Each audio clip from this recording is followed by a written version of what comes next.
Well, good evening, ladies and gentlemen. Good to be here tonight on this wonderful Wednesday night. It's Hump Day. I hope you had a good one so far. Man, listen, welcome to the show. In case you don't know, I am Frank. I am your host for the evening, and this is Frankly Speaking. And those of you who are already on, do me a favor right now so we can hurry up and get the show started. Y'all know the drill by now. I need everybody who's already on here. I need you to share. I need you to share right now. Put in the comment section when you have shared. Help me reach 100 shares tonight. We'll be great. Bishop Jackson, I see you come in even though you're backstage. I appreciate that. Bishop Greg Davis is on here, my friend and my brother. I don't know if you call him my brother, my uncle. He's my senior, and I appreciate him. I love him so much. Thank you for being out here, Bishop Greg Davis, Regina, Kiki. I see you. I see you. Joe Global is in the house. Listen, I need everybody that's coming in right now. I need you to hit that share button. Let's have a good time tonight. I got an excellent show planned for you guys tonight. We're talking about what do women really want? What do women really want? Do they even know what they want? Yeah, it's gonna be interesting tonight. So I need you to hit that share button. Matter of fact, right quick, let me know where you're watching from. Let me know where you're watching from. Put your city, your state. Put your city and your state. Let me know where you're watching from. Right quick, right quick. Hey Teresa, how are you? How are you? I see y'all tagging people. Y'all such a good crowd already. Thank y'all for being obedient. I see you. I see you, Lynette. I see you. Thank you for sharing, Teresa. I appreciate that. Thank you for sharing, Regina. I appreciate that. Listen, if you got any questions, I got a bunch of questions already. But if it's a real good question, you feel like it's gonna be real good for the show tonight, just hit me in my inbox right quick. Send it to my inbox, and we'll see if we can get it in. I see y'all from Tucson, Arizona, Grenada, Mississippi, Ripley, Tennessee is in the house. Carthage, Arkansas is in the house. Thank you for sharing, Madeline. I see y'all. I see y'all. Even my people backstage, don't forget to share. Let's make sure you have shared as well. I'm excited, y'all. I'm excited. Some of my favorite people are on the show tonight, so it's gonna be dope. It's gonna be dope. Hopefully, you get a chance to catch the show last week. If you did not, remember you can always go to soveryfrank.com. Thank you, Lady J. You own it tonight, right there on the screen. SoVeryFrank.com. You can always go there and catch all 11 previous episodes, and episode 12 will be available tonight as soon as we get done. If you're on YouTube, I be forgetting about YouTube sometimes. If you're on YouTube, go ahead and hit that subscribe button. If you haven't yet, hit that like on the video that you're watching now. All right, let's get the show started, man. Frankly speaking, let's go.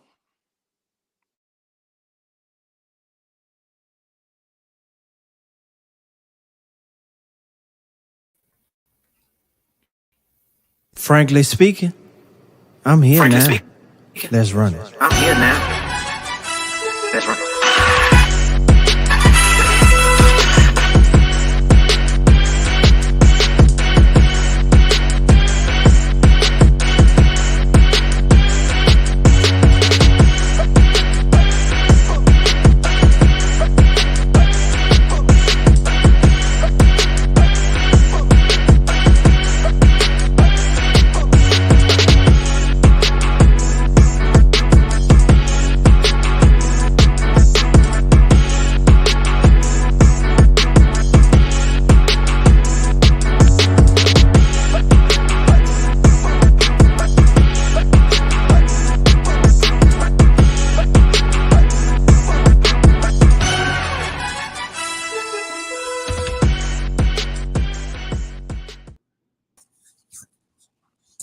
What's up, y'all?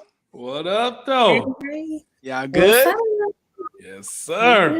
Ready to Hey. go. They trying to fight me in the comments already. No, they Y'all act right in this coming. Man, Frank got the Super Bowl version of an intro, don't it? Wow. Y'all better not act up in this comment section. Oh, we gonna act the fool. I'm trying not to. I promise. I promise. I'm gonna be good. I'm gonna be real good. You know, I got a potty mouth. I'm trying to do the right thing tonight. Just do it a little less than on y'all show. Just a little less. A little less. My mama said I cuss too much anyway. So Yeah, it's gonna be fun. Let's get started. On my left. Yeah. But see, it looked like I'm pointing. Okay. Anyway, in this pink shirt. Okay. Because I didn't know where you were. because you pointed at me.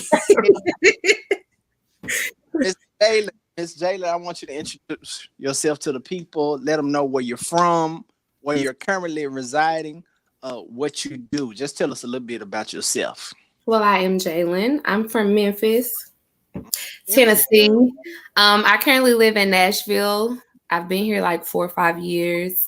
I'm an author.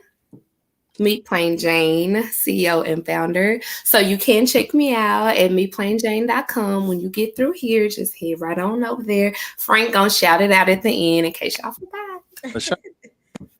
Then on my other side, Miss Torsha. Tell us where you're from, where you are now. Tell us what you do, what you got going on. Tell us about yourself. Okay. Well, I am from Memphis, Tennessee, of course. I currently live in Nashville, Tennessee. And what do? I kind of hate this question a lot of bit, because I kind of do everything. I'm an artist, singer, songwriter, so I sing. I do background vocals. I'm a hairstylist. I'm a notary. Yeah, I do kind of everything. No, that's Whatever. Yeah. So,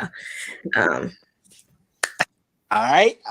So as you see, I got guests on tonight. They are indeed doing their own thing. They got their own thing going, well established, and got it going on. Then in my bottom, I'm gonna do all the ladies first. My good friends. I've been on their show. You've seen me and Deanna do some playlist verses on Friday nights. It's been a couple of weeks since we've done them. And I love them. They keep me laughing, and they just so cool. Listen, y'all, just tell this Deanna and Clesandra, but you see they're together, so I'm gonna let y'all tell them what's that about. Y'all just introduce yourself to the people. Tell them what I y'all. don't know. We can't use profanity, right? Well, what's up? It's your girl D, And it's your girl Clee. and we are from the Bitch. Let me tell you what happened podcast. Yes. Okay. We sorry for cursing y'all. I ain't sorry. I'm sorry. I am a sinner saved by grace.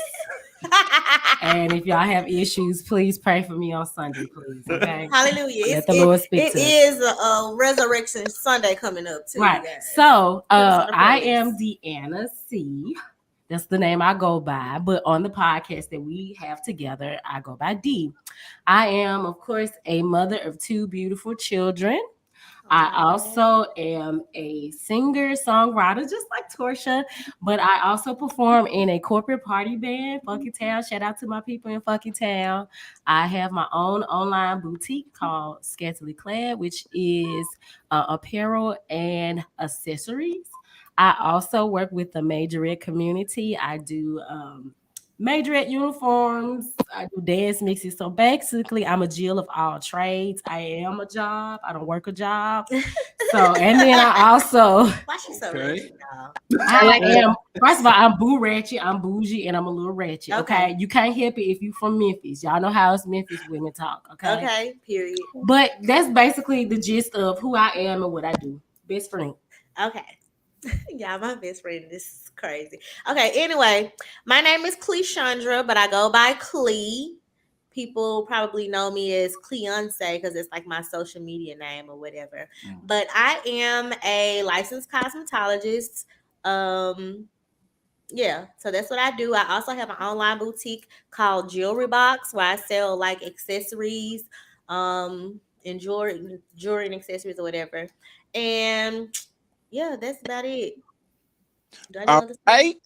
You on a podcast with Oh me? yeah, I'm on a podcast with Deanna, and I kind of do like social, like help people create like content for their social medias, like advertisements and little flyers and stuff like that, and then design logos. I do this. Yeah, I need some help with my content. I need you to help me out with some stuff. Hey, your stuff look good. I like it. You're doing a good job. He just wanted you to give him a compliment. She off the train tonight, y'all. And listen, The roles have reversed on tonight. Right. Look at me being saved and sanctified with this season over here next to me. Here we go. Last but not least, I had to add a brother to the mix.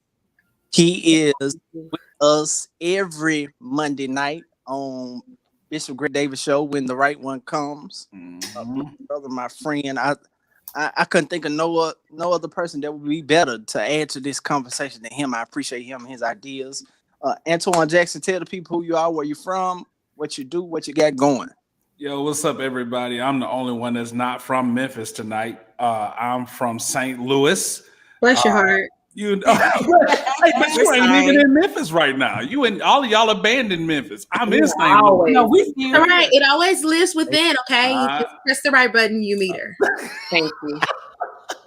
But yo, my name is Antoine Jackson. I am the pastor of Equation Church here in St. Louis and the author of the Creative Leader book, Who Said Creators Couldn't Be Bosses. I am a father and all things creative. Just excited to be a part, right? Thanks so much for inviting me. It's going to be fun.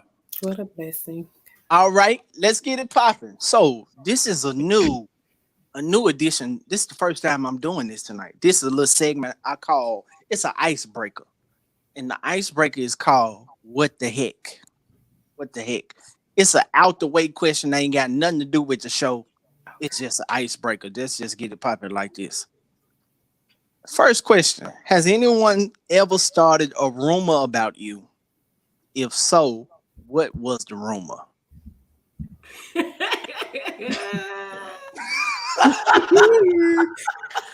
Hey, I'm gonna go first. Oh Lord, have mercy. Who want to go first? Let's go. I'm gonna go first, okay? Let Because this me one go. is real crazy and silly. So I was in middle school, and somebody started a rumor that I used to eat boogers.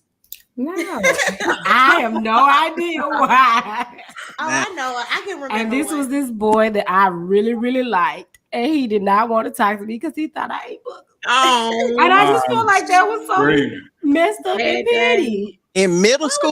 in middle But why would school. somebody say that? That's so messed up. He saw you doing this. Friend.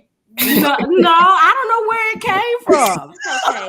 It's So okay. And then This I had is somebody hard. when somebody said I was mean, like real mean, and really, I wear glasses, so it wasn't until I became an adult that I started really wearing my glasses and contacts. It was really because I couldn't see, so I'll be looking like squinching my eyes and stuff, and people like, "Oh, she looking mean. She looking this, that, and the third stuff." That's my little two baby rumors. I'm gonna tell you. don't tell us who said it, sis. Wait. Not. No, I'm not gonna say who said it. She got a lot of them. Yeah, so I do. So I just used one from middle school too.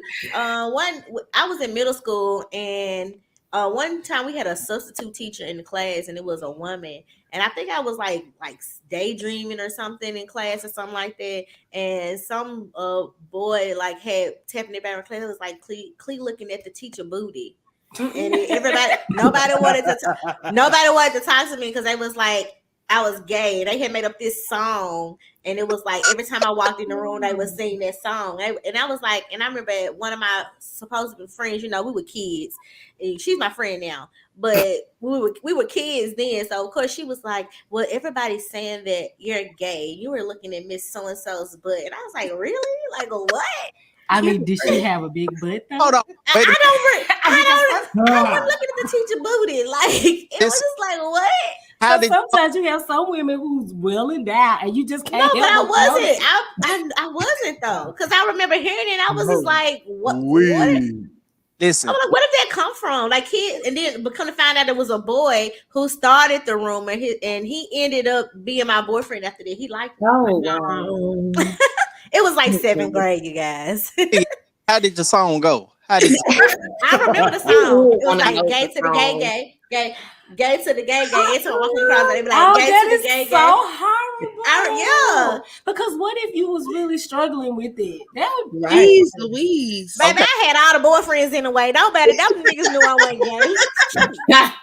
They knew I wasn't gay. I had all their boyfriends. I mean, I know that, but I'm just saying that if a person was really struggling with it, then that would make it worse. Okay. But anyway, that's who what else? it was. I don't got no rumor. I don't got nothing that's anywhere near that At all. I do get the most. I don't know if it's a rumor though. Like people think I'm mean. Like people be like, when I first met you, I thought I was gonna hate you, and I was like, dang, like I used to think you was mean, Torsha. In church, I was mean, and they know since I was a kid. but then we found out you wasn't though. Yeah, I be in my own little world, like little bubble right here. Right here. So Jalen, got one? Mine's is similar to Torsha's. Like, I don't remember like a legit rumor, but I do have people that'll be like, I have to tell you something. Like, after a while, I hated you. I thought you was stuck up and mean. I don't know if they heard it from somebody or it was something I was putting out there that made them think that. Because you pretty. It's because she light skinned. I do. That's pretty. That's Like, what it is. Okay. Why we just can't say you look pretty though? I don't know, but that's I don't know. It used to happen to me too, so I understand. Thank you. Just say you want to be my friend. And Right, that's all it is. They want to be your friend. That's so funny. Antoine, you got one? No. Look, he disappeared out the screen. Hey, Frank, I'm single. So imagine everything I've heard from A Okay. Yeah. to Z. Okay. Yeah.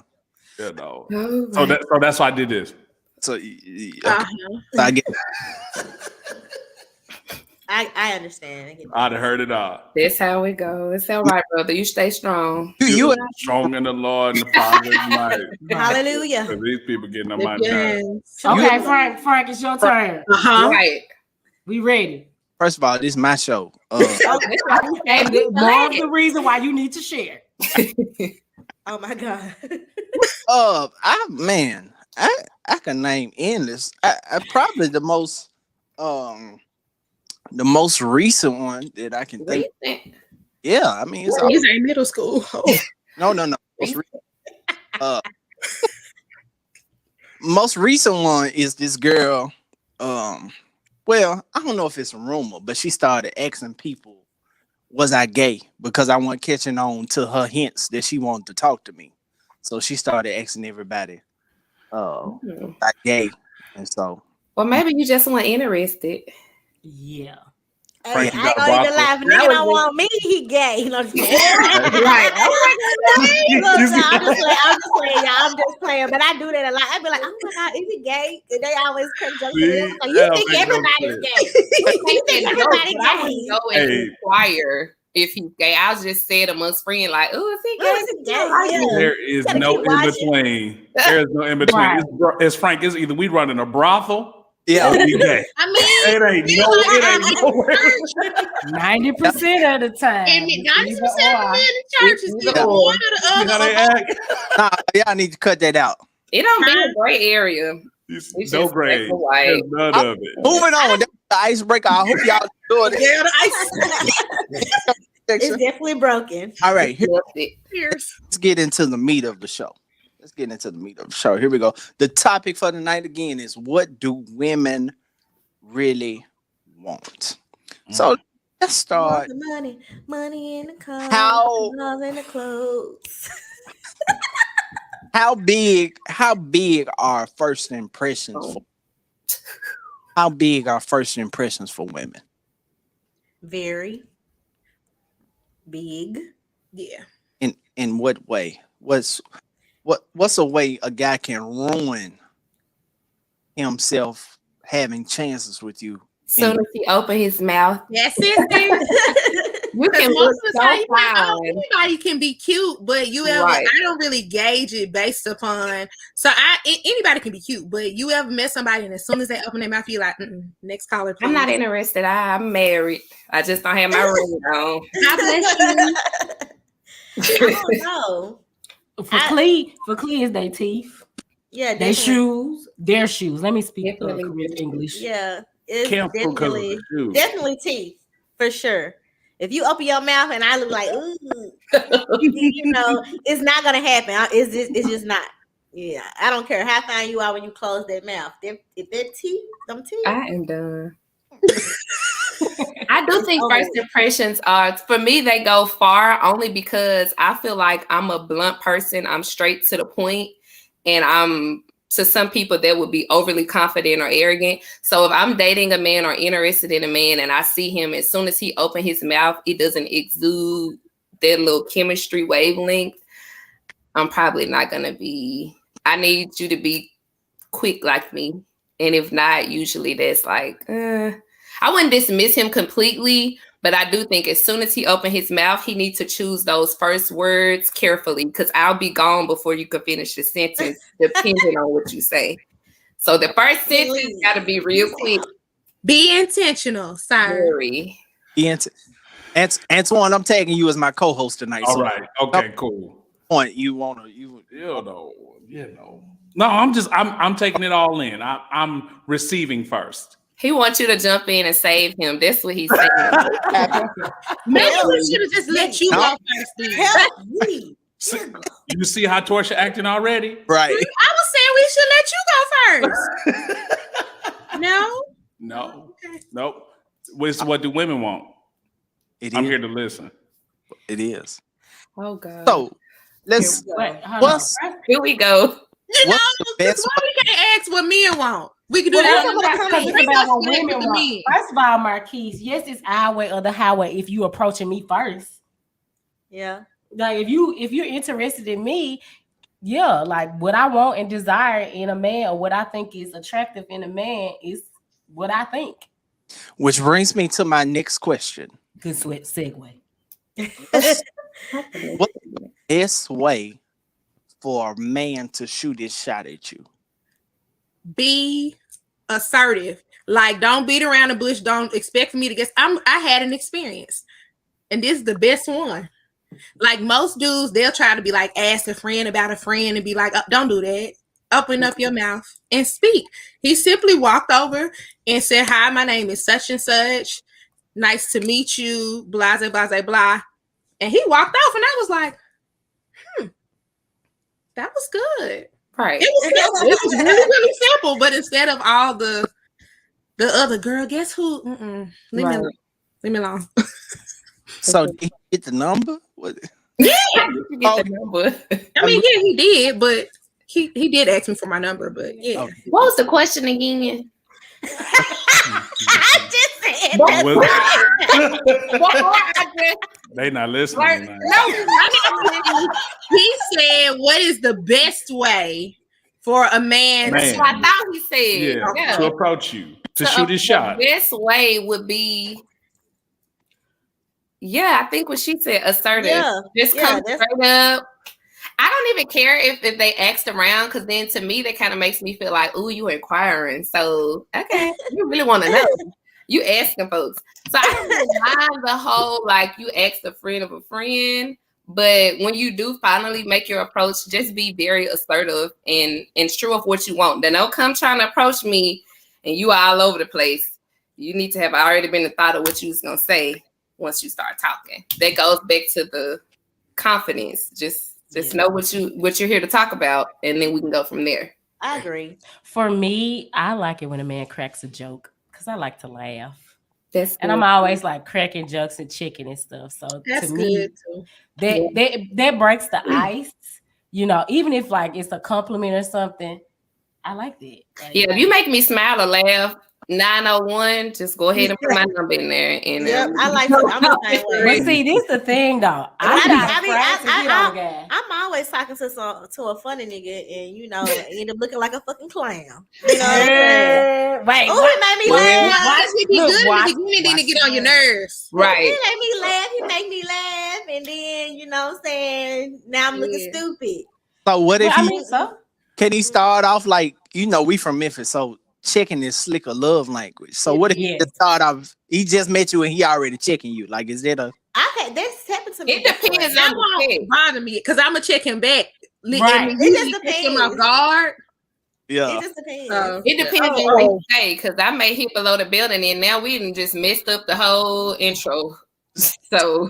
So it's people that's watching right now that's not from it. Matter of fact, if you watch it, I need you to share if you haven't already shared. But right quick, some people don't know what checking is. So they like, what is checking? Right.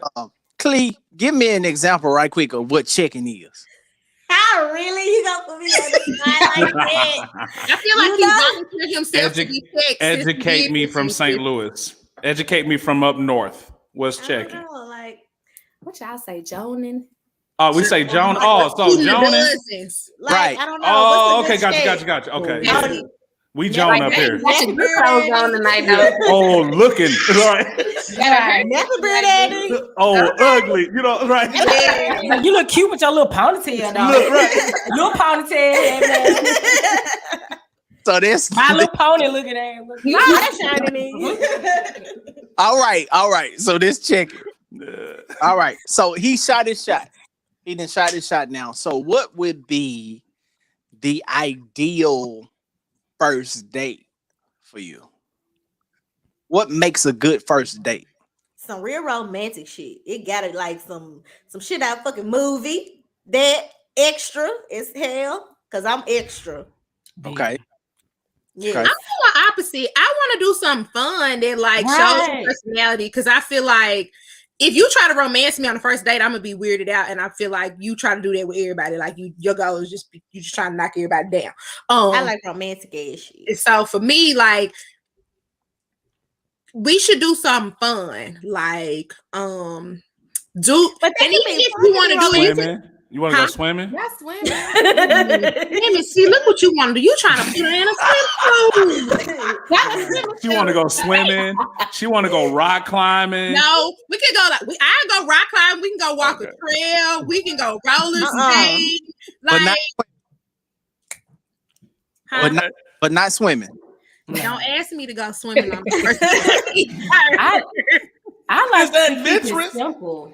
I like it simple because I always be like, Starbucks. Let's go get some Starbucks. Let's go get a drink because I'm about the conversation. What I don't want to do is sit through a whole dinner with somebody I'm not interested in.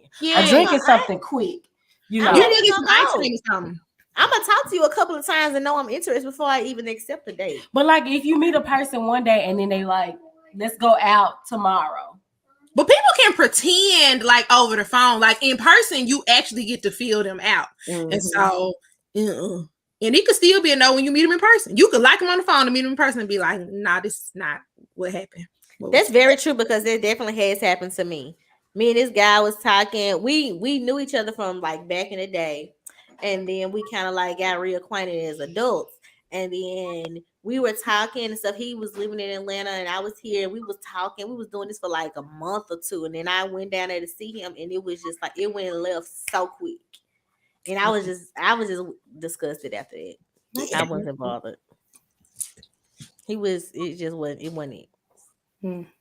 Antoine, what would be what's your go-to first date? Swimming. That's why you single right now. You know what I'm saying? Because I want to see how much of that bundles is hers. No, right? I want to see. You must go pay for it to get fixed again. Okay, I will. I want to see how much the contour, how much is contoured. You know what I'm saying? Because like I want to see like her actual natural.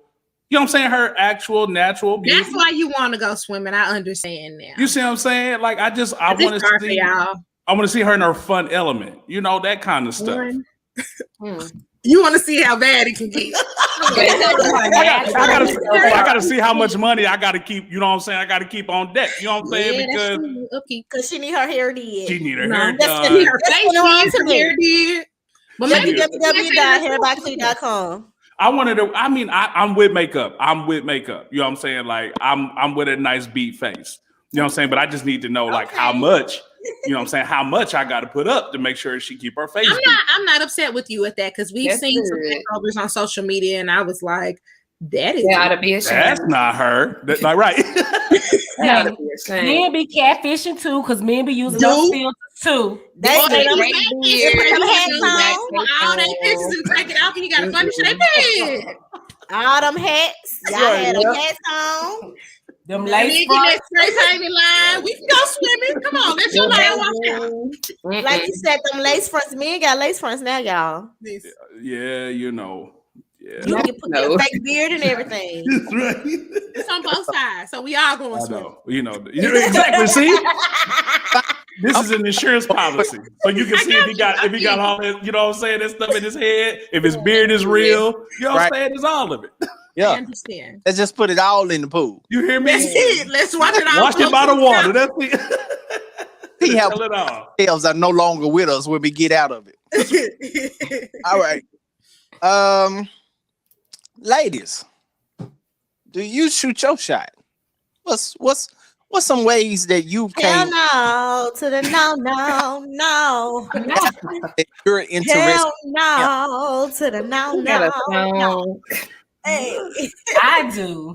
Okay, call me Steph Curry. How do you do No. that? In my mind, I can't. Oh, okay. So No, let me ladies, get what you want right. to know. Okay, these are the twos that I use. I either start off.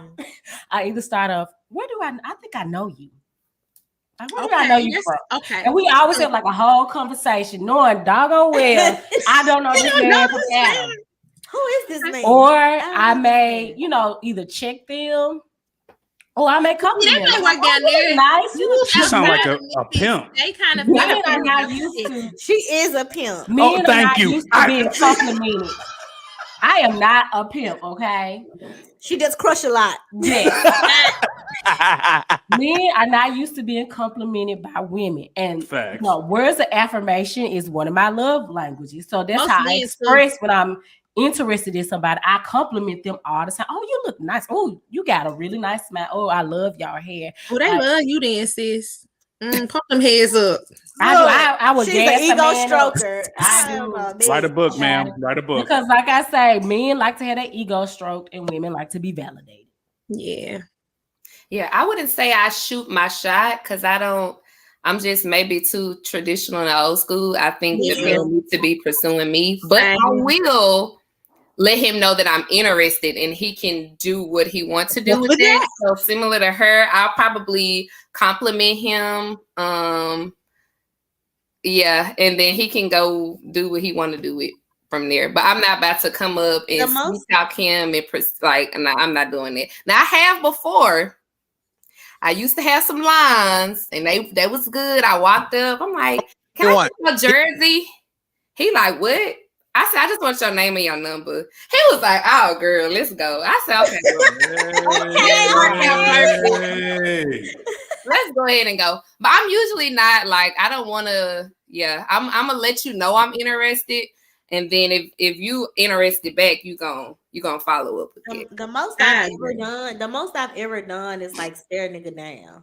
Now I stare you down, and I'm not gonna look out. That's me. I'm not gonna look out. Eyes. And they don't know what this imaginary stare down is. Like, sir, you know what this means. Why are you playing? What's the stare down? Like, I'm still the stare down. You just look. I'm like, what's the stare down? I don't do nothing. I just look. I make eye contact. And I look away. And if you make eye contact for more than 3 seconds, it's 3 second rule. If it's more than 3 seconds, like, I'm staring for as long as until you walk over. I'm not gonna stare away. Like he looked back, and she looking at me. I'm still looking like. What?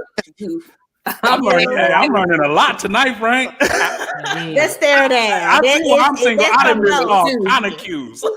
Yeah, I don't know. I'm more traditional, like Jalen. Like I'm not really a shot shooter. Because in my mind, it might be like in my mind that I made this up. I feel like if I'm the one that's constantly pursuing, that's gonna be the basis of the relationship. You're gonna think I'm gonna always be pursuing. And I don't want to be the man's. Exactly. I want to be the woman's. I have to disagree. I just said I don't. Like I said, I don't. Well, I mean, everybody has their preference, but I only disagree because, like we said, men want to know that you're interested, and sometimes you have to say certain things. Like I feel like all of the ladies are very attractive women, and we are all successful women. And sometimes your aura can be intimidating to a man. Say You it know. again. Talk to Like me. your aura can be Talk to intimidating me. to a man, and it's not intentional. You know, you just carry yourself a certain way, and a guy that really likes you and wants to pursue you may be intimidated by just your presence, and it helps to let them know you have a chance. Now, you don't have to be thirsty. You know, there's a difference in being thirsty. Give them a stare down. You know, yeah, the stare down works. I You can know, say, but I what, get it. I but what got if you you. see somebody online and you don't see them in person? You know, if you notice that they're looking at your stories, like I had a guy that would comment on my stories all the time, Ooh. or just do emojis. And I was like, you constantly commenting on my stories. What's up? You know, and they started the conversation. I didn't say, oh, you looking good, you looking fine. You know, I just Come on, you're a professional. You know, I like this a little bit. I like this. Come on. because the worst they're gonna say is no. talking And a out lot loud. of times they don't say no because you're a woman. It doesn't really matter how attractive you are. The fact that a woman is shooting a shot at a man is intriguing to them at all. Because at the end of the day, if the guy ain't shit, forgive my cursing, but if he ain't shit, he ain't gonna be shit whether he pursue you or you not pursue Yeah, that's him, the but you truth. let him know. That's Preach, interest. honey. So it's I gonna agree. end up the same way. Go I ahead, agree. subscribe at BLMTYWH or Bitch Let Me Tell You What Happened. We on Facebook, YouTube, Instagram, Spotify, all that good stuff. I do got a question. Write your book, sis. Some I've noticed. I've even heard you say it. Somebody said it tonight. I got a question. Why, when it comes to a man, the language is they like their ego stroked, but when Yeah, it I comes, do though. hold on, Most let me men's love language is physical. That's can I fact. finish? Can I finish? You got it. Sorry. Hey, My when it bad. comes to a man, they like their ego stroke, but when it comes to a woman, the word was women like to be validated. Mhm.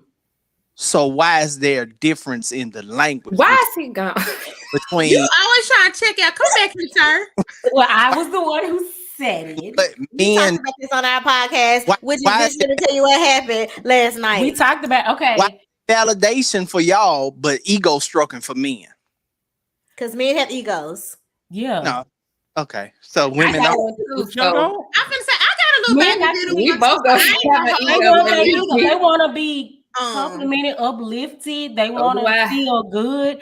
And a woman, it's like we want to be reassured that, okay, what we have going is real, that you're not playing me, that we're not faking the fun, that you ain't out here messing with anybody else. So that's why I say feel validated, like this is a real thing, because as someone eloquently told me, women decide when you have sex with someone, and men decide when you're in a relationship. So we want to feel agree. validated I by agree. that. okay, I Now, agree with even you, sis. frankly, I get it. What I took from there was she used the word ego for a man, because I know from my experience, what I've been taught, like growing up in the church and just with traditional views, is that as the woman, I'm supposed to build you up. I'm gonna let you know you the man, you doing what you're supposed to do. That's stroking your ego.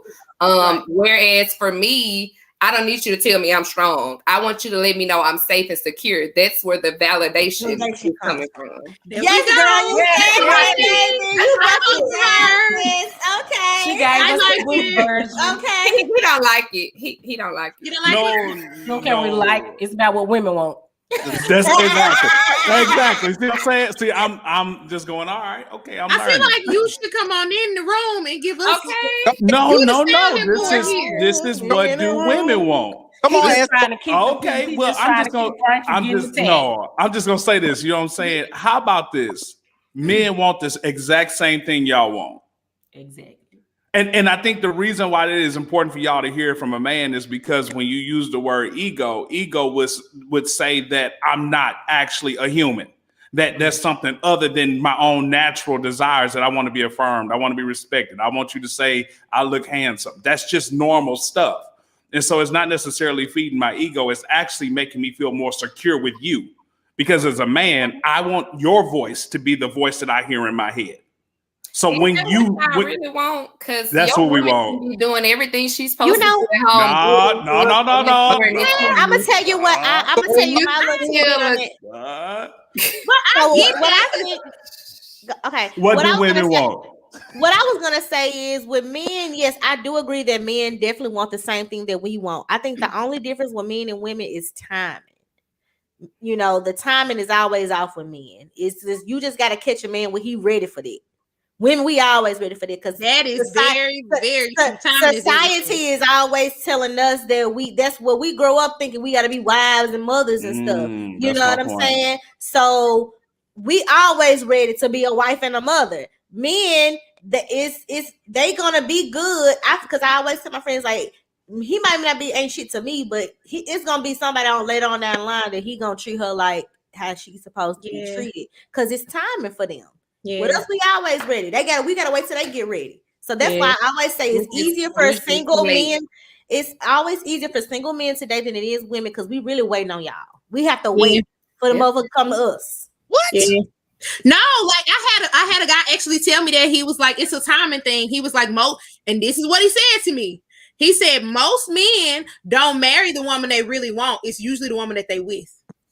Yep. Yeah, that's the truth. At the time when they're ready. The time when he was ready, he was like, because usually by the time he ready and got himself together, the woman that he really wanted has moved on and found somebody else. She got a family, she got kids, and he didn't feel like, because in y'all minds, it's like y'all got to have all these ducks in a row before we can actually come together and do what we need to do. Not realizing if you got the right woman on your team, you'll actually get that little bit faster. You can leave out of it because I'm gonna bring the ducks. And they go, okay, period. I am the duck. Listen, I'm the duck. I'm gonna bring the duck. I'm the duck. Boy, they talking. And they're gonna be in a row. I'm the duck. I'm the water. I'm the everything. I'm all the ducks. Hey, You hear me? no, but I do want. Took me. It kind of blew my mind. So I was like, it's a whole lot of second places out here. Ooh. Yeah. And we say that these men be getting with these basic women. Second places. Because men do not. They say they want this strong woman. They really don't. Girl, I'm finna go. God bless you. Hey, Frank, it's they show tonight, bro. You ever notice that every woman is like super bossed up? She damn near by her damn self. You know what I'm saying? She ain't got no man because she is the nigga. Shit. I'm not gonna say that she's the man. It's just that society has changed. Like up until this point, most women were not educated. They were not allowed to work outside of the home. And now that we are, it can be a little intimidating. It's intimidating. That's it. You know, well, grow up, my nigga. Damn, you ain't got no problem. It's kind of a double standard. And sorry to ask the question, like, what do men want? Because they'll come in like, oh, you don't want no bum, you don't want her doing X, Y, Z. Well, okay, so if then they go get a bum ass bitch, and then take care of her and build her. Because it kind of make you feel a little bit of a way if I'm bringing something to the table. Like I can intimidate you with my mouth closed. Thank That's you. weird. That's weird. Like just looking at somebody's credentials can intimidate me. But this is what y'all say y'all want. Y'all want a woman who got X, Y, Z, going on for herself. Like, it's all fun and games until you get her. They don't know. It's weird, but that's so true. So true. Yeah, hey, Frank. No. This is what we want. Feeding them that truth. I wanted to make sure that I was hearing and listening. You know what I'm saying? So that I'm able to respond correctly. Mm-hmm. Listen, I think that what's important to realize is maybe we've all had interactions with immature people, right? So you definitely can't throw a blanket statement, right? Because you probably have dealt with some immature men. But the reality of the matter is, if a man waits for what he wants, then he's called gay or something wrong with him, right? So if a man is like, okay, I'm waiting. I ain't call you gay though. So you know what I'm saying? So there's already this mindset, like, okay, he's single. Then it's like, okay, well, he's single and he talk good. All right, then he's single, then he talk good, then he look good, then he handle. What's wrong with him? What's wrong with we get that we crazy. We get that same. Yeah. All the time. We started shit don't have any kids. I'm 35 years old. I don't got no kids. I ain't never been married. And I'm single and I've been single for 5 years. And they like, what's wrong with you? You too cute. You must be crazy. You crazy. No, y'all crazy, actually. We all crazy. What do women want? We want some consistency. That's what they don't do. But go ahead, finish. I know I can say for me what I'm looking for is partnership. Okay, Bishop. So the reality is not all of that stuff that was mentioned ahead of time. To me, it's partnership. It's somebody that has their world and I have my world, And what do we say that we're going to live, like we're going to leave out, right? Because I can't bring everything, but I'm going to leave that where that is to make an alternative world with you. So my thing is, if a woman doesn't have that capacity to be able to realize that there's a yin and a yang, then it's going to make it difficult. And so I'm saying when you're dealing with a real man just does not want you to come half. He wants you to come whole, but he also wants you all to be able to build something unique together. That part I don't understand. Because Yes, ma'am. I understand. as women, we're taught to accept a man for who he is and all his flaws and his childhood traumas and relationship trauma. His girlfriend from the 3rd grade broke his heart. Now he can't trust women no more at 45 years old. But we got to come whole and in one piece. But we I just say perfect. around here I just dealing say with these perfect. fractions of men. Okay, half of a man, 1/3 of a man, 1/4 of a man, you know. But we got to be one whole, one complete whole. Frank, what words can I use daughter's been tonight working on fractions without having like so my ordination papers don't get canceled? Not He said, remember when he told you to be yourself? He said, don't hold back. I'm not holding back. He said, don't hold back. But I'm saying, you know how many of these women come to these relationships with their past traumas and they comparing me to the niggas that they had. So I gotta line up. I gotta line up. I gotta be absolutely completely perfect because they've had so many bad experiences that they're not even knowing me for me. They're comparing me. So you don't know me because I'm literally having to fight through your own comparisons of what you've had in a man when I'm like, I'm not him. Yeah. So I those have been some experiences that I've had. Yeah. So. I mean, I can agree with it because I've done that before. That's a childhood trauma, but I just feel like that's why everybody needs to go sit on a little red couch and have food. But that's why I feel like it's realistic questions to dating somebody. Like when he goes back to like when he was like, what do you look for or whatever? Like, yeah, like you look good, like that's cool. But like my question, like, okay, so like who are you? Like I tell people all the time, I am a sapiosexual. I have to like your mind in order for me to like you. So who are you? Like what makes you move, tick, what makes you happy? Who is your mom and your daddy? How did your dad treat your mama when she was a kid? How do you feel about them? Because that's who I'm gonna end up dating.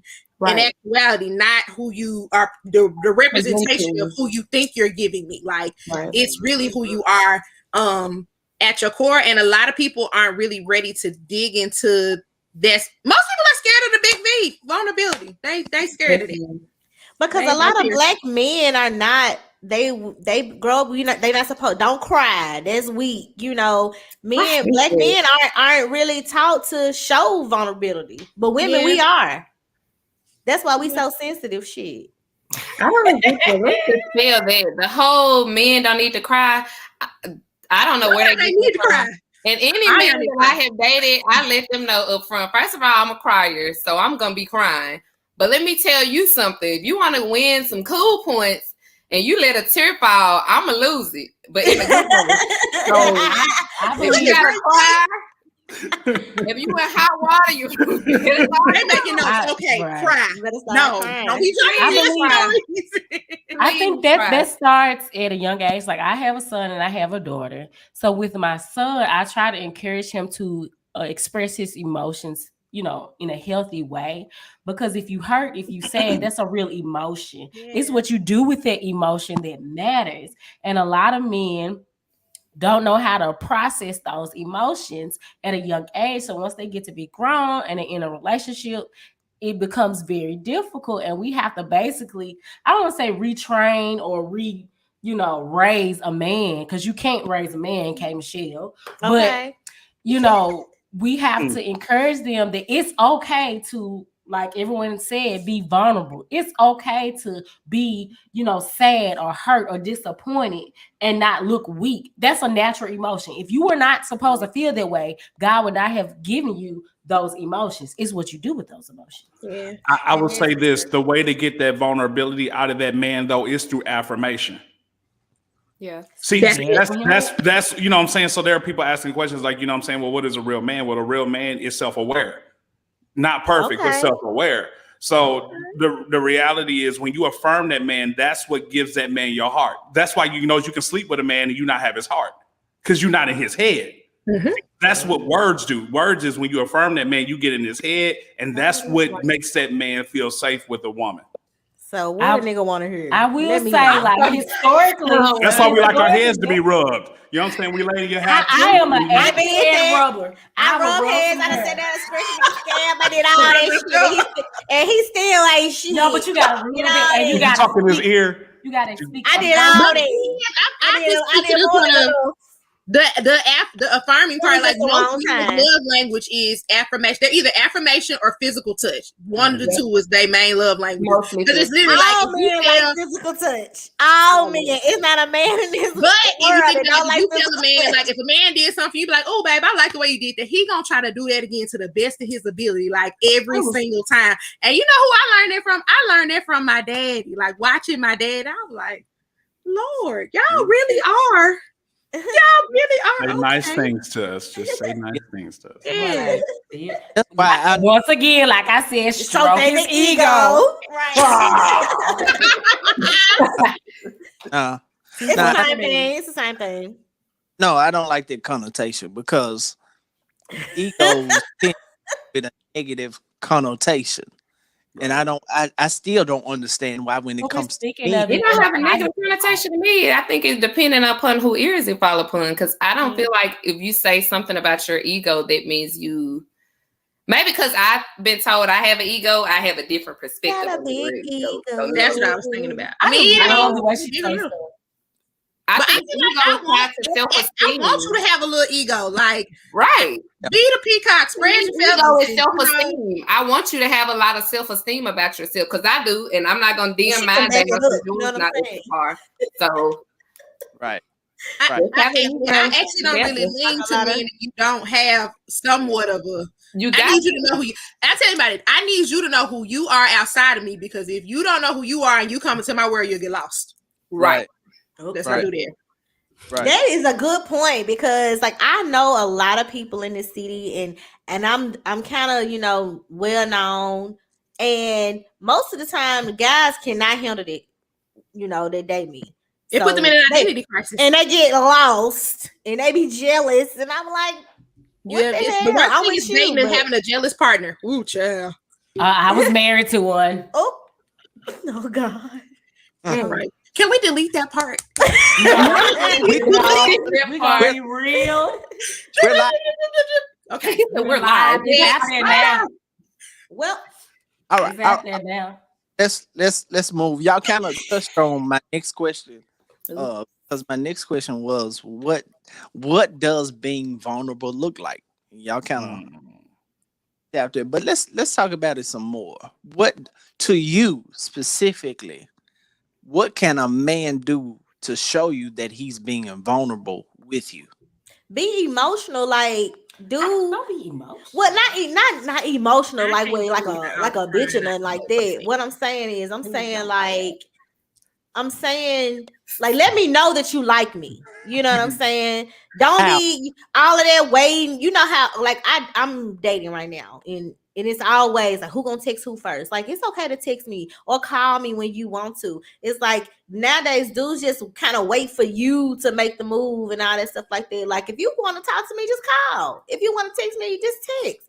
A lot of times it's always that waiting game. Who gonna call who first, text first. So for vulnerability to me is like putting yourself out there. Let me know, like blow my line or hit me up.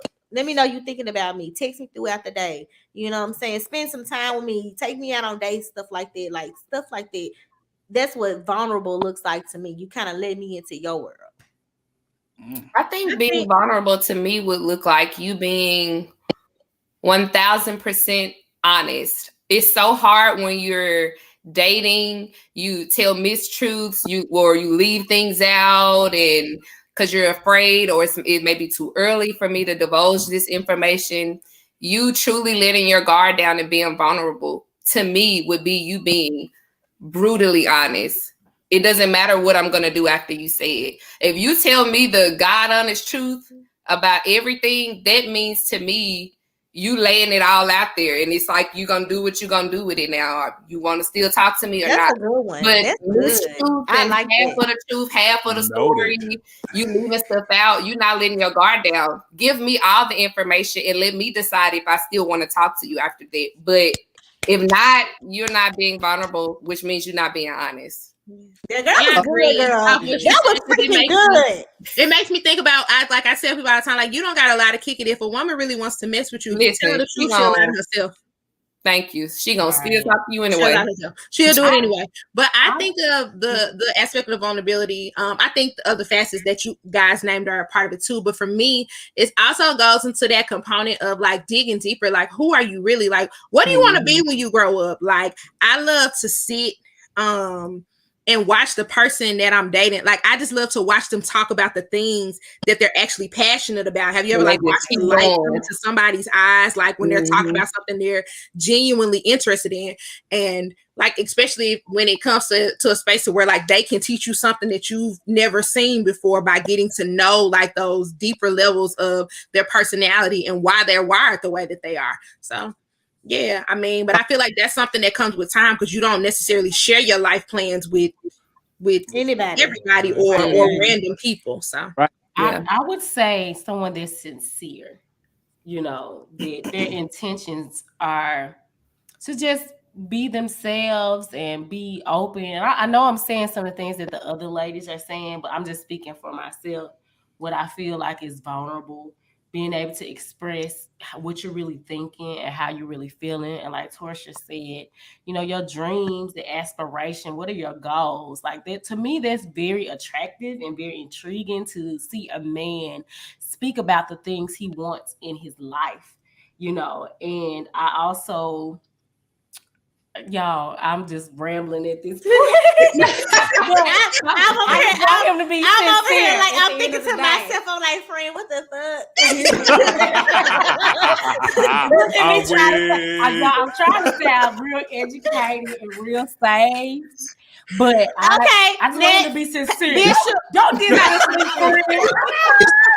It's too late for sounding real. It's I old just now. want him to be sincere. we got you since we want them sincere. We got you. Tamika Green said, "Watch Lifetime with me." Oh, So- So watch every man I don't cheat. want them to do that though. Right. I don't even watch Lifetime. Lifetime make you crazy. You Listen, scared looking at the I used to- window. traumatized. That used to be my write up passage. I got every Beyonce DVD, Destiny's Child concert. Okay, DVD you can do world tour. So if you really like me, and I had a lot of niggas in the did shit, you gonna sit there and go through about 2 Beyonce DVDs with me while I sit up and sing with my glass in my hand, like, But he really like you though, because he's willing to sit there and enter your and watch world and figure out what Beyonce you- and watch me Yeah. dance around the house with my wine and it passed. He was there for the show. And both of the ones who did that, we was in very long relationships. Yeah, he was invested. Yes. Listen, Anton said we don't want to appear thirsty when we are interested, so we wait a little bit. So who made that up? Like, I think I Let me hate tell you who made it up. These Don't do post us like millennials. that. I hate it so Post-millennials make it bad. up. Like simping and thirsty they tear my mind up because in real life it's like, okay, like do you want us? Pursuing. You like us? Who you doing this for? Who made this rule? Did another man make this idea of like it's simping and thirsty for you? Instagram models That made you it like up. me? Like this stupid. Like it's stupid. If you like me, say you like me. Express it. Otherwise, I mean, you are you gay? Like talk to the boys. See, you see? It comes off as, I think for me, the whole, well, I'm a way to see, like, and when you finally do, especially if we've been in communications, but you're trying to make it a slow build up, I'm gonna automatically assume you're playing You're games. not friend. What are you Exactly. doing? And you ain't gonna be able to Now get out you that box. playing. No, What we- are you doing here? Be real though, because there are women. Y'all might have some of these friends. They'll be like, man, that nigga doing too much. We just Now there is a fine We- line now. we just met. He doing too much. See, You're that not doing too much if I like It's you. a fine That's what I don't like. line. When Yeah. you're doing too much. you guys, y'all just got done saying. But you should know, you know what's too much. Come on now. No, you know we what's know. too much. Now you What? calling me all morning long, no response. Then you text me. Then you No really response. like all my If you guys pictures, are and oblivious then to you the unlike them and like them again. Now you know that's doing too much. Here's the thing. You'll know because it'll be mutual. You Yeah, know, right. It's a mutual they're oblivious thing to the here. signs. If You know what a bitch feel don't want your yourself ass. pulling Just scale it back a little bit, just a little baby bit, just scale it on back. Yeah. Or you can ask. Like, I had a guy ask. He was like, "Hey, was that too much?" I had a guy good ask me, he wanted like all the pictures, and then sent the. I didn't say nothing back because you liking all my pictures. What that mean? I have a lot of people that like. That means that they. If you jump in the inbox and I don't respond, then he DM'd me after that and was like, hey, blah blah blah blah blah, or something about me being beautiful. I said thanks. There's nothing else for me to say to that because that's actually coming on to me. Then his next thing that he said after that was like, oh, was that too far? Was that too much? I'm like, it's what too much? You only like some photos. He was like, let's scratch that. Let me start over. Hi, I'm such and such. I seen you out a couple weeks ago. Start there. The playing games, you trying to like pictures and throw out little hints. I don't think that's playing games. Hold on, then. What does that mean? Am I supposed to hit you up just because you like the photo? Excuse me. Girl, no, we ain't. Y'all, the host, he trying to host. Matter of fact, let me put a rule in place. Everybody mute y'all mics. Right? Everybody mute y'all mics. Everybody mute y'all mics. Oh. Let's do it. It's okay. Thank you. So we gonna do one at a time, and then when one person's talking, thank you, cause Jesus. Okay, so let me ask this question: what does it mean when a woman likes your? Cause I have this happen to me quite often. They go like all your pictures on Instagram or like all your pictures on Facebook. What does that mean? Are you now supposed to jump in the DM and say something? What does that mean when a woman likes all your pictures? Yes, she's showing my interest. I raised my hand. Okay. Oh, sorry. Let me mute. Go ahead. No, yes, like that's okay. That's going to go equivalent hand in hand in social media land. You can equate her liking all your pictures to the stare down. Like if she go through and like, I feel like I like them unmuted because they can talk back. It's a group effort, but okay. Yes, but if she goes through and likes all your pictures, that's equivalent to the stare down. Like yes, and what you can do is go back and like some more of her pictures.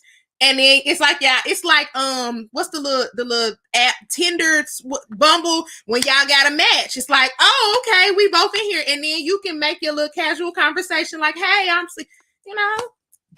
easy. Let me squeeze you. I mean, who next? Nobody? Go ahead. But yeah, I didn't want y'all to miss some screw on what I said about playing games. Liking my pictures was playing games. That's not necessarily playing games. The whole you just doing cat and mouse and the whole somebody made a comment about the man waiting or something. I said that to me was going to come off as playing games if you're just not forward. But yes, similar to what she said, if we like your pictures, I wouldn't just like them though. I said earlier, I would let you know I'm interested. So I'll like your pictures and then I'm not just going to like them. I'm going to send you a message and say, this looks good or, something cute and flirty. And then I'm going to leave it up to you to do the rest as the man because that should be what you want to do as the man. Okay, I'm going to be muted now. Okay, we can come off mute long as y'all act right. Now we can't be talking over Frank, each other. that is not going to happen. Right. So all right. I had to put everybody in timeout right quick. All right. So let's move. Time is vastly moving on. So let's move. That means we're having great conversation. We are indeed. Let's do this. Let's do this one. If a man cheats, is it best to forgive and forget? No. How much money does he have? Get back here, sir. I'm not done. Get back here. Forgive and forget. Forgive, but don't forget. Don't forgive at all. How much money does he have? If it does make a difference. So a man, people may pretend like it don't, but it does. A man can buy the right to cheat. No, what I'm saying is you can't be broke and cheating on you. Okay, it's a struggle.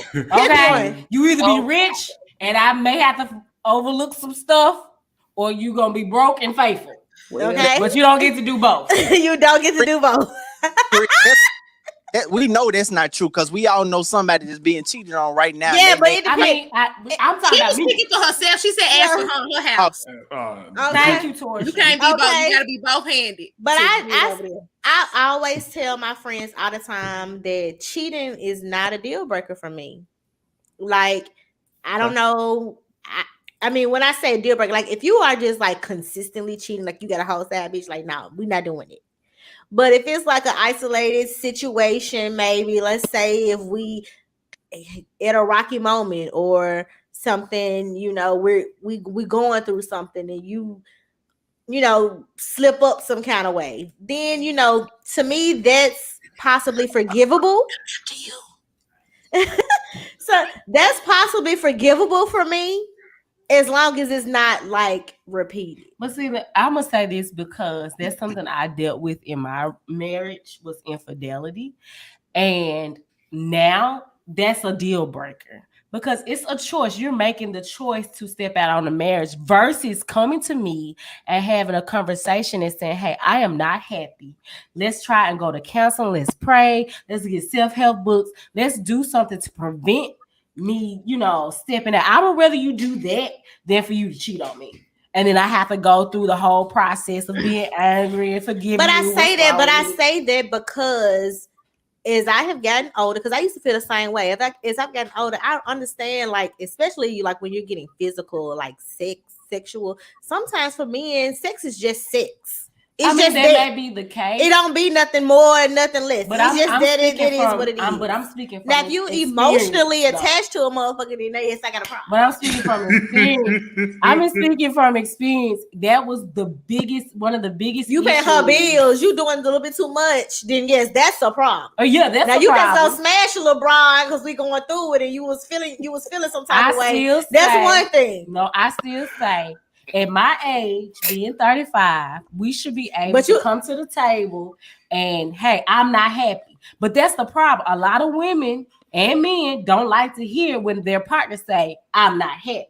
Yeah. And rather than to have that conversation, they will start another situation with somebody else. So that's why I say it's a deal breaker. Because at my age and what I've gone through, I've already expressed to you some of the things I like and don't like, and what I feel like as your partner, you should be able to, come to me and talk about. Jalen, hold on. Before you answer, let me add this to the because y'all already talked about. So let me just add it to there. What's worse, someone who has cheated emotionally or physically? That's what I was. A little bit emotionally. Okay, first of all, I'm gonna start by saying I don't give second chances. Jesus do. So it's one and done for me. I'm not giving you a second chance. As an adult, you're not making any mistakes. You did it on purpose. You just don't want to deal with the consequences of what you did. So it's not a mistake. How can you cheat and it's a mistake? No. So anyway, for me, it's quite the opposite of what she was saying. I used to feel like because people always said, men can just have sex. It's just sex for them. So it's not really a big deal if it's just sex. No, for me, it's quite the opposite. Now, emotionally cheating, I would probably say I can have a conversation with you about it afterwards, because if you emotionally cheated, that meant I wasn't present because I'm a talker. So that means I had some missteps along the way for my husband or the person I'm dating to go have so much free time to even emotionally invest in a conversation. So that's a conversation I'm willing to have versus you going to have sex with someone else. I'm not going to forgive that, because as a grown man, there's no way you pulled out nothing and inserted nothing as a mistake. So you willingly did it, so you willingly stay on the alcohol, blame it on the It ain't no mistakenly. Even when you drunk, you can't make that mistake. You know what you're doing. And if you blacked out. Right quick. I don't remember. Y'all doing it again. You about to get us muted, see? It again. Right quick, Ebony Bradley, boy who is from Memphis, I think LA. Yes. She said you don't ever have that right to cheat. Thank you. One, you're risking it all and nasty. Yep. What's up, Ebony? How you doing? Wrap it up. Tell what I said, what's up out there in LA? Hope y'all are well. Y'all got people co-signing, Jalen, your friend co-signing Who's Belisa. my friend? Belisa. That's right, Val. And We she talk about this said, all the time. "Hey, right, you're right." So everybody is basically saying no cheating. Clee, you the only one good with No, I'm not. No, first of all, I never said that I was good with cheating. I said if it becomes a consecutive thing, I feel like I can. If you cheat, if it's an isolated incident, I if you feel like just I feel man. like if it is an isolated incident or a mistake or something like that, I am willing to forgive that. That's a one-time thing, especially it only depending on how much time has been invested too. So if this is like a marriage or we got a family, we got kids or something like that, I might be more willing to fight for that if it's an isolated incident. Now, if it's continuously, then yes, no, it's a deal breaker for me. But you know, I didn't say cheating. I You got you. cheated.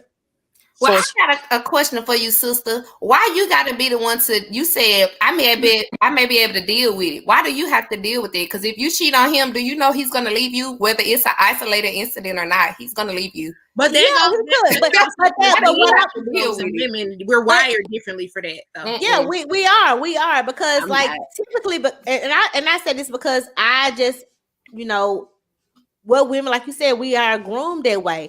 I just feel like if I invest, especially now, if I get married and I end up having kids and I'm 35 years old, and by the time I probably even get with somebody, I'll be 40 some years old. So if I have a man and a baby, if that nigga go cheat, I'm not gonna go back out here into this pool of dating that got boo boo and It's pee. peeing it. It's peeing the pool. No, I would be like, okay, what we need to do to fix this shit? Because I'm not going back out there in that bullshit. We gonna stick this out. So that's why I say it's not a deal breaker. But you can't just be cheating on me and cheating on me and cheating on me because at that point you don't respect me at all. And if you fucked up and you made a mistake, all right, cool. Look, we can try to work with it. Let's pray about it. Let's go to counseling. Let's practice forgiveness, which Jesus have done for us. Everybody's entitled to a second chance. Now after that, nigga, it's good written. I say so. I guess for me, I feel like I went through this little season where I feel like God was kind of teaching me realistic expectations through the lens of having friends who are married or in different spaces who have this. So cheating is a very hard thing for us to take and digest, but like you said, it's different when your life is invested here. And so, you know, you have the friends who be like, girl, he cheated on you, leave him, and da, da, da, da. And I remember looking at the grand scheme of things, like I've had friends in spaces to where some of them had dudes who I knew were good dudes. Like, I know they were good dudes. It was just a moment and you be like, nobody saw this coming. And so in that conversation, I literally was like, friend, I'm just here to support you. Like, you got to decide whether he made a mistake or he is a mistake. I can't make that for you. Okay. No, it ain't no mistake. To me, I don't think it's a mistake. But I feel like it's situational judgment based upon who you're with, though. Cheating is a series of choices. Whether it start off in a DM, whether you meet somebody, exchange them, it's a series of choices that are made. So we can say it's bad judgment, but it's not a mistake. Because when you make a commitment to somebody before God, before your family and stuff, and you decide to go against that commitment or that vow, it's a choice. And that's why I say I would rather you come to me and we have that hard conversation about you not being happy than for you to isolate me or leave me out in the cold. I don't know what's going on. And you out here, you know, looking for love or looking for, you know, a moment of passion outside. Because then it's going to take a whole lot of work to get back to that point of where I can trust you, whether it's man or woman, you know, because I have also, you know, I've cheated on my husband, and I'm gonna say it because we want to be real, and with honesty comes healing. I cheated on my husband, he cheated on me, and even though his situation was more continuous, you know, once we made that decision that what we're doing is not healthy for our relationship, I made the choice that this is what I'm going to do. I'm going to block everybody, people that I dated a long time ago that I'm not even involved with. I blocked them and I focused on my marriage, but he chose not to do that. He chose to continue his pattern of behavior. I tried my best to really focused on building our relationship back up, but it just didn't happen that way. So that's why I say it's a deal breaker for me, because instead of us coming to each other and saying, I'm not happy, I don't like this, I haven't been feeling myself, because sometimes you cheat because you ain't feeling yourself. It's not necessarily what the other person is doing. You might be going through something. And I just feel like we give so many passes to people that cheat because, we don't want to have that real hard conversation. I just think it's the maturity level too. It goes back into the space of the maturity level of your partner. And if you're in a space to have those hard conversations, because the thing about it is we talk about like, oh, I'm whole, I'm healed, I'm blah, blah, blah, blah, blah. You can say all these things, but I feel like different life circumstances pull different things out of you. And you don't know that something's living there until you come and encounter that experience. So I asked, like I told you, my daddy, I asked him like random things. And so one day we were having a conversation about cheating, and he looked at me and he was like, I don't know many people. He was like, some people do. He was like, but for the most part, like if you're married, most people don't intentionally go out to seek to ruin their marriage. There are a series of things that kind of lead there. You may open the door for a conversation, and before you know it, it's gone too far because you haven't, scaled that back. And I agree, like you said, like there are choices and decisions, that lead up to all of these things before it becomes a full-blown I'm cheating type of a situation. Now, granted, there are men who just like, hey, I got a wife, but I'm out here trying to knock down everything I possibly can. But for the most part, like, it's real. I know a lot of them niggas. We're not talking about them. We're not talking about them. But that's why I'm speaking to the space of people who I know at their core, like were and are good men, and it's just like. What happened? Like shit happens, man. Shit happens. Shit happens. We are humans. We make mistakes. Yeah. And regardless of the one indiscretion, not a million. Like I'm with y'all. Like you ain't just gonna be out here putting the eat and cheat on me. Like you're not gonna do that. Women, how many women on the panel have cheated? If y'all don't mind being transparent. Dang, we the only one. I cheated. No, we the only one. I love it. Wow. Okay. Dude, them boys like they used to. Let me ask you. So, was it an emotional thing, or it was definitely emotional? I was miserable as fuck, and he was abusive. Mm-hmm. And so the old nigga before him came back and was like, "Oh, Clea, I'm so sorry. I think I really love you." And I'm like, "Okay, but I live with my boyfriend now. What are we gonna do?" and we kissed in the rain and shit. And then I fell for it, and he was shit either. It was that rain. It's been there. It was the rain. She blamed the rain. Niggas be trying to I love you for rain. He said, "I love you," and I believe him, girl. We grew up watching Disney movies. We did. I ate up our Disney movies, and we smoked. And this is how I got caught, y'all. I was over the dude's house, and I had snuck out. So I was at the dude's house.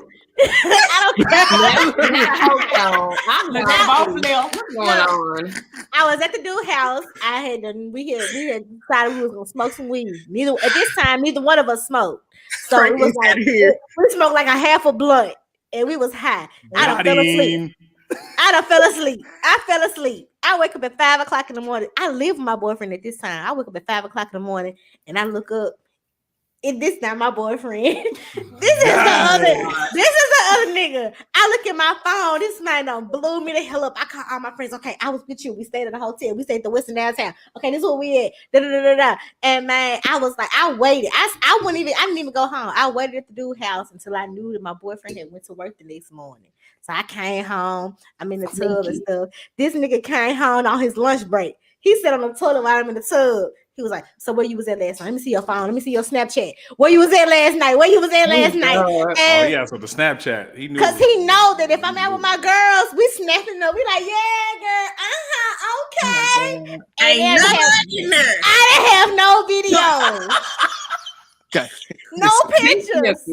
No So- alibi. And I All right. didn't even but I didn't get caught that day. I got caught about a month later. The nigga that hacked in my iPad, read all the text messages. So that's where you was at that night. God damn.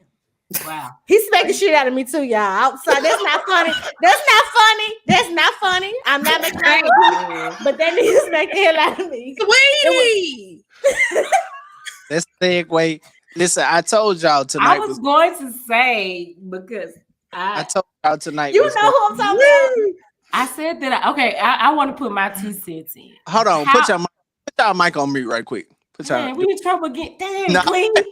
mic on mute right quick. Let's segue to the next question. I told y'all tonight was gonna be good. I did this intentionally. I got to put them in timeout right quick though. All right, so this is the next question. Let's segue into this. Have you ever known a relationship was over but was still in it?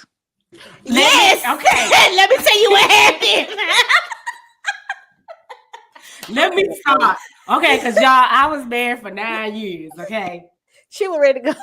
I was ready to go by year 3. 6 years? You did 6 And of I did It was 6 years. I jail. did 6 She was in years. prison. I was in and prison. I knew it. I knew it. And She was faking well, with me because too. I had kids, I had children. And this is why I say you never stay for the kids, because the kids, they grow up and they live their own lives, and you stuck with somebody that you're not happy with. I'm not going to say I hate him.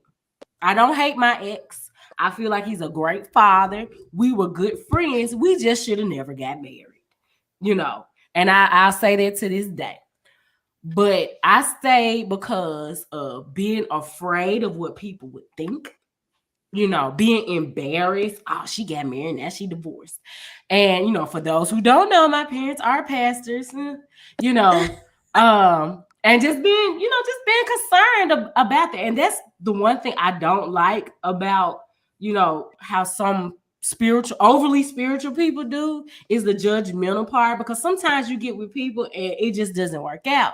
But I was just scared. And then like, okay, where am I going to stay? I don't want to go back home with my parents. You know, how am I going to take care of my kids by myself? You know, this, that, and the third. So I stayed in hopes of making the relationship work. And I messed around and had another child in that process, you know. And my kids are not I mean, they're not, you know, unwanted. They just were unplanned. And I always tell people, if you're not happy with yourself, if you're not happy with your situation, please leave. And what made me decide to leave was I was 34. And I was like, am I going to be 45, 50, 60 years old before I decide to leave? You know, and that's what made me choose to leave after all that time. So I'm going to be quiet now. I'll say this. I don't think, to answer the question, I don't think I've ever stayed in a relationship longer than I needed to. Well, maybe according to God's plan. But when I felt like it was over, I feel like I exited. I don't know if I'm just a hopeless romantic or not, but I just, maybe I've seen too many movies, like she said, too many Disney movies where I feel like my love don't need to come with no pain. It doesn't, that's not the love I want. If I got to get cheated on, I got to cheat on you, we got to fight. That's not love. I don't want the love from the 40s and 50s and 60s where I got to put up with something that is not beneficial for my growth and me evolving. So if I'm detrimental to you growing and I feel like you're dampening where I'm doing, let's just go ahead and call it quits, because I'm a firm believer in not wasting any time. So as much as I don't want to waste yours, I would pray you don't want to waste mine either. Towards your head. Hallelujah. Hallelujah. Hallelujah. Y'all got some Yeah, questions? Okay. Oh Lord. That's so Sorry. crazy. So I can't. Okay, obviously, I haven't stayed in any relationships that I was supposed to be in because I'm single. But I would have to agree with Jalen in the space of, I don't know, not to be deep or nothing. I be telling people all the time, like, I kind of got to be God's favorite, because can't nobody really get away with too much in terms of me for a long time, because I'll be dreaming about you. What you doing over there, sir? What you doing? Huh? Okay, all right. Keep playing. So in terms of like staying there, and it too, I feel like you kind of mentally check out on the space and then you just gone and get out the door because I mean in terms of like the Disney movie, but that's why I said like I feel like the realistic expectations of it, like the realistic expectation of it from taking advice from like old and young. Like I love my clients, like my old head clients, they put you up on so much game. Like literally it's just like all relationships take work. All of them are going to take work. And so I feel like sometimes we have unrealistic expectations of what it actually takes to survive a relationship and you know, ride the tide of what is. Like I said, everybody's different and what one can handle, the other may not be able to handle. But I mean, relationships really take two people who are willing to make it work. So I think of something that my pastor told me. He was like, my prayer for you is that you find a mate who is your partner and y'all find the purpose behind the reason why y'all got together, because through seasons, y'all may grow, you know, in different ways or segments, but the main purpose behind the marriage will be the thing that keeps you guys together. So, yeah, man, that's good. That's good, Torch. That's good, Jalen. For your transparency. My boy Oren Perry just said something crazy. Put that on the screen later, Jay. My boy said Disney can hear relationship. Frogs never become kings because of a kiss. Right. And see, I tell people that, you know, TV messes up women's mind on their expectations for love, and for some men, porn messes up men's mind on what love is or sex is. So I 100% agree. I don't think for a prince to come find us. I don't think I promise you, it don't look like that. Yeah, I don't think the aspect I take from it is that it's going to be Prince Charming and it's not going to come with any work. I'm not oblivious to the work part. I just don't feel like the work part needs to be things that tear down my character, i.e. you cheating, you stepping outside of the relationship, me failing to do my part, you failing to do your part. That's not, I don't think that's work. I don't expect it to be perfect because I'm not perfect either. I'm not opposed to doing work. I just think that whole 50s, 60s era of dating means that's love. When people confuse domestic abuse as love or him cheating, that's love. That's not love. That doesn't solidify. They only show us the romantic side. They don't show us the part where Granddaddy had a whole family on the other side. That's the other family live 2 blocks over. Okay, that's definitely true. But I think at what point does forgiveness coming in? You know what I'm saying? Forgiveness for what? I'm just saying for anything, like in relationships. Not laughing. No forgiveness coming in. I can forgive you and not be with you. But what I'm saying is, he over there like because we do, because as humans, period, we all make mistakes in any aspect of our lives. Like, have we ever not? Me and you best friends. Have we not ever hurt each other to the point that we thought that we would never be friends again? We have. We have gotten to physically, like, but you know, so at what point do you forgive and you work past You it? can forgive someone, but you do not have to. But why is it that in romantic relationships we make it so zero tolerance? Because I gotta live with you. But I don't have to live with you, friend. I think it's but at the same time, okay, go ahead. There's a level of grace that's going to be extended to you. I'm not perfect. I'm going to want some grace too. But I think I'm saying, maybe I'm still on the cheating thing. Like that to me is a deal breaker. We're stopping it there. That's not love. To me, that's pain. So there's not going to be any grace extended for that. That's not a mistake for me. Now for y'all, if there's a tolerance for that, and y'all there may be something y'all have experienced before, so y'all see it different. But for me, at this age right now, every boyfriend I had it's gonna be a zero, a no-go. Hey. I have a question. Do you know any men who haven't cheated? Well, my dad is. I was asking Jalen. Do you know any men who haven't cheated?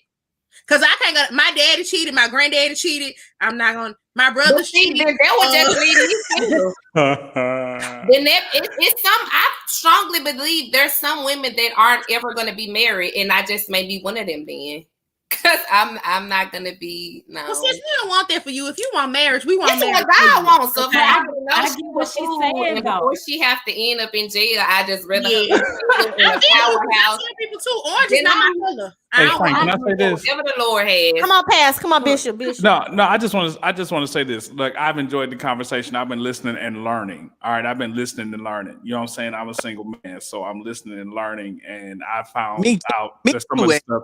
Yeah, some of the stuff I do is wrong. I just found that out tonight. So I appreciate it. I appreciate that.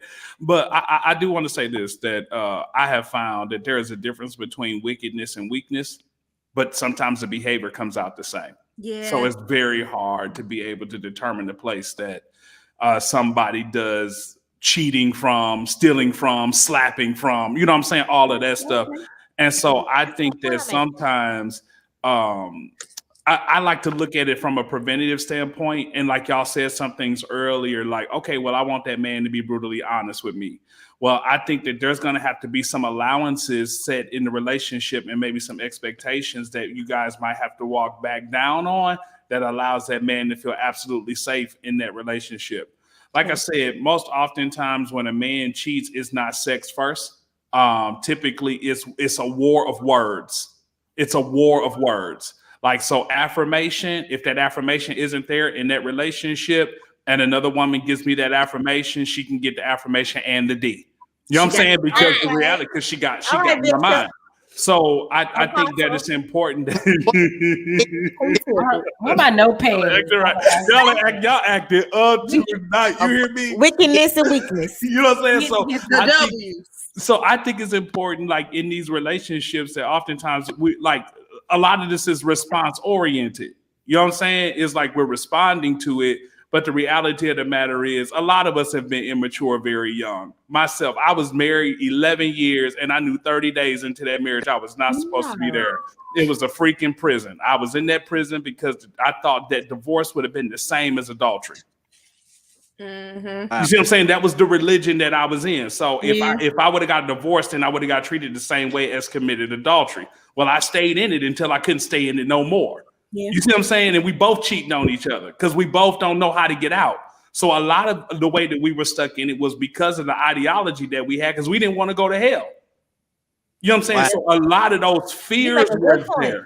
And see, that's where religion, I'm not talking about spirituality, right, relationship with God, where religion has, torn up a lot of people's lives because we're afraid of what people may think or what people may say, about this. Sometimes stuff don't work out. And to be honest, sometimes we don't listen to the voice of God before marrying that person. We tend to override that, and we never should have been married. And I just can't. I can't stand it because I grew up in the church. And when I say grew up in the church, I'm talking about 3 services every Sunday. We all was there. Tuesday night. Friday Night Live. Friday night, you already know it. You know what I'm saying? And it wasn't that specific church. I'm just saying that religion in itself, for us to sit up here and feel bad because this situation or this relationship doesn't work. And I just feel, or I believe that God does not want us to be unhappy. I don't believe that God has, created just one person on this earth for us to be with. I believe that God honors the sanctity of marriage, and all He requires is for you not to be unequally yoked spiritually and in the natural realm. Because you can be yoked spiritually, but naturally y'all don't get along, or you can be yoked naturally, but spiritually, y'all viewpoints are different. So I just believe God wants us to find somebody that matches us in the natural sense and in the spiritual sense. Because sometimes you're not gonna want to pray every time your mate makes you angry or something's not going right, So you need a little bit of both of natural and spiritual to make that relationship work. I'm gonna say this, and then I'm backing out of it. There is one unpardonable sin in the scripture, and it's called blasphemy. And I want y'all to think about why this is so crazy, because blasphemy only happens with words. Come on. You see what I'm saying? So I think that's one of the most powerful things in learning relationships, that, man, you'll cheat on somebody, you will slap somebody, you will steal from somebody if you don't hear that voice of positivity and affirmation from them in your head. It just makes you check out.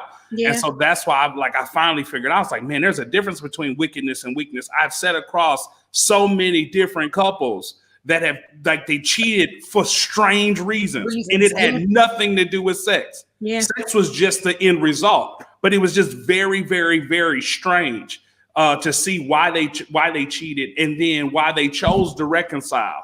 And so I understand the dichotomy that some people's like, it's a no-go. And based on the scripture, you have the right. Somebody cheats on you in the marriage and you don't want to be in it no more, you can bounce. So I'm not with the church that teaches people to stay in there and fix it. You don't have to stay and fix it. It's your choice. But it's your dignity also. If you decide to stay in there, then guess what? You have a dignity to try to make it work. And it's going to require some real work. I got a question for you as a man with something you said earlier. When you said that for men, it starts in the head, yes, ma'am. And it's all about affirmation. So for the 4 out of 5 men that I know that are cheating on their wives who do affirm them, what is your reason for still cheating if she's affirming you and she's building you up and doing what she needs to do? Then what is the reason for you stepping outside? Sure. Like I said, no, I mean, you're right. You know, like I said, there's a difference between wickedness and weakness. So this just because they just evil. You got wicked men. Absolutely. Like, okay. So there's no cover. They're just evil. You know what I'm saying? You got dudes that they sex is wet. Right. You know what I'm saying? They're gonna knock it down. They like aggressive sexuality. They like more than one woman. Or I mean, you got a million different reasons why people do what they do. I just want to make sure we dispel the myth that if you do everything right, he gonna be there. No, he not. Because no. Right. Absolutely not. Most men say they don't know. Literally, if you ask them, oh no. Well, if they say I don't know, it's because they may not be able to tell the real truth. Because sometimes what happens if that man needs to tell you a truth? What if you did cause him to cheat though? So now you might say you have no reason. You have no reason to go out here and be with no other woman. Fair. But what if I feel like I'm a prisoner in the relationship because what's in my head I can't say to you because it'll destroy you or the relationship? And that's fair. Brutally honesty, which you talked about earlier. That's what I'm saying. So let us space that of relatability too. Right. So I've had a separate friend. So her guy, he lost his mom, and so his connection to the female who he, you know, cheated with or whatever was the fact that he had lost his mind. He was struggling with trying to articulate his way through that space. So he found someone else who had lost their mom as well. She could relate to it. The other said person who had been there with him the whole time, it was literally based in the premise of she couldn't understand an experience she had never been through. Mm-hmm. We all had lost somebody in our life that was close to us, so now that's some bullshit. He just baby, you don't know if you lost your mom or dad. That's a completely different. I know. I can't even imagine. I can't imagine, but I have experienced death, and I don't feel like I lost my mama, so she lost her mom. I'ma fuck her. Nah, that's not what I'm saying, girl. No, she lost her mama. You don't know nothing about that. You got your mama and your dad. So I'm gonna fuck you. That's why I said theory of choices. I get there's an emotional component. I'm saying that there's an emotional component that he needs to dive into that he doesn't know how to articulate. I'm not saying that he's right for cheating on her in no way, shape, or form. I'm saying it. But what I'm saying is these are when I say like, okay, so is it a deal breaker or is it a growing moment? What do you do with that? I don't know. I feel like that's an excuse because you would think you would cling to me more as your spouse because you lost somebody. But if you haven't been through the experience, I know people are insensitive even in that realm. They don't even know what to say properly. Well, that means she's a bitch. If she don't know how to be sensitive to her man and he just lost his mama. Okay, no, that is not the case.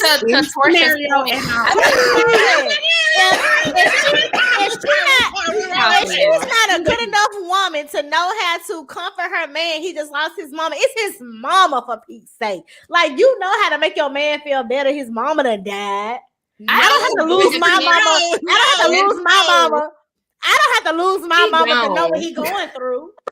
I mean, the closest that I've lost is my grandmother, but I get what you're saying Torsha, I definitely get what you're saying, Yeah. but I just still feel like it's still kind of a lame excuse for you to step It's out. a choice. That means there's other I'm things. just throwing stuff out there just as Yeah. I feel like there were other things that were going on prior to him losing his mama. It had to be. Step out. I feel like there was just the tip of the iceberg. I don't think it was. I lost my mama, so this person, like Clee said, lost their mama too, and I'm this, then, the third. Either the wife was insensitive, or it was something before that. Like, I just can't see that happening. But that's just my opinion. That's why it's important for me. Like I always have said, just from seeing other people's marriages, the most common thing I do see, and I've even talked to one of my guy friends who's married, and it's kind of like, he's always like, yeah, well, I love her, because they're going through a divorce or whatever. But it's like, do you like her? And I think for me, going into a marriage is going to be very important that he likes me and I like him. Because you can love somebody that you're going to want what's best for them. You love, like, that's different. But like where the friendship component comes in, where if your mother dies, your first instinct is to call your best friend, who should be your spouse, not go outside of that to have conversations with other people. So I think it's more so important in relationships, and definitely in a marriage. Your spouse needs to be your best friend. They needs to be the first person you call when something great happens, with good news, with bad news. So it can kind of help you not have to even have certain conversations with people that you shouldn't be crying on another woman's shoulder. If my mother-in-law passed, that should be what she said, period. On it, Antoine, are you good? No, I get it. I just want to say this. Because y'all are funny to me. Like, I'm glad I'm on this show tonight. Like, my daughter, Sydney, am I too loud? See what I'm saying? Like, yes. She'd be like, yeah, you too doggone loud, right? But but I say it like this. Like, I know we have these expectations, but I don't think all of us don't do what we ought to do in relationships, because all relationships require work. And I think that if we don't really know what somebody's proclivity is, what their trauma is, we all have a leaning towards somebody else. And you know what? We got to have self-control with what we do, with what we see. Man looks on the outward appearance. God look at the heart. So if God look at your heart, I'm looking outside, okay? And so, period, apostle. Period, point blank. So the reality is, I got to keep your voice in my head, because my eyes is always showing me something else. Yeah, that's real. I'm so glad you said that. At the end of the day, for some men, Apostle George Clinton is the ultimate testimony to that. No apostle. He said, why must I be like that? Wow. Why must I taste it?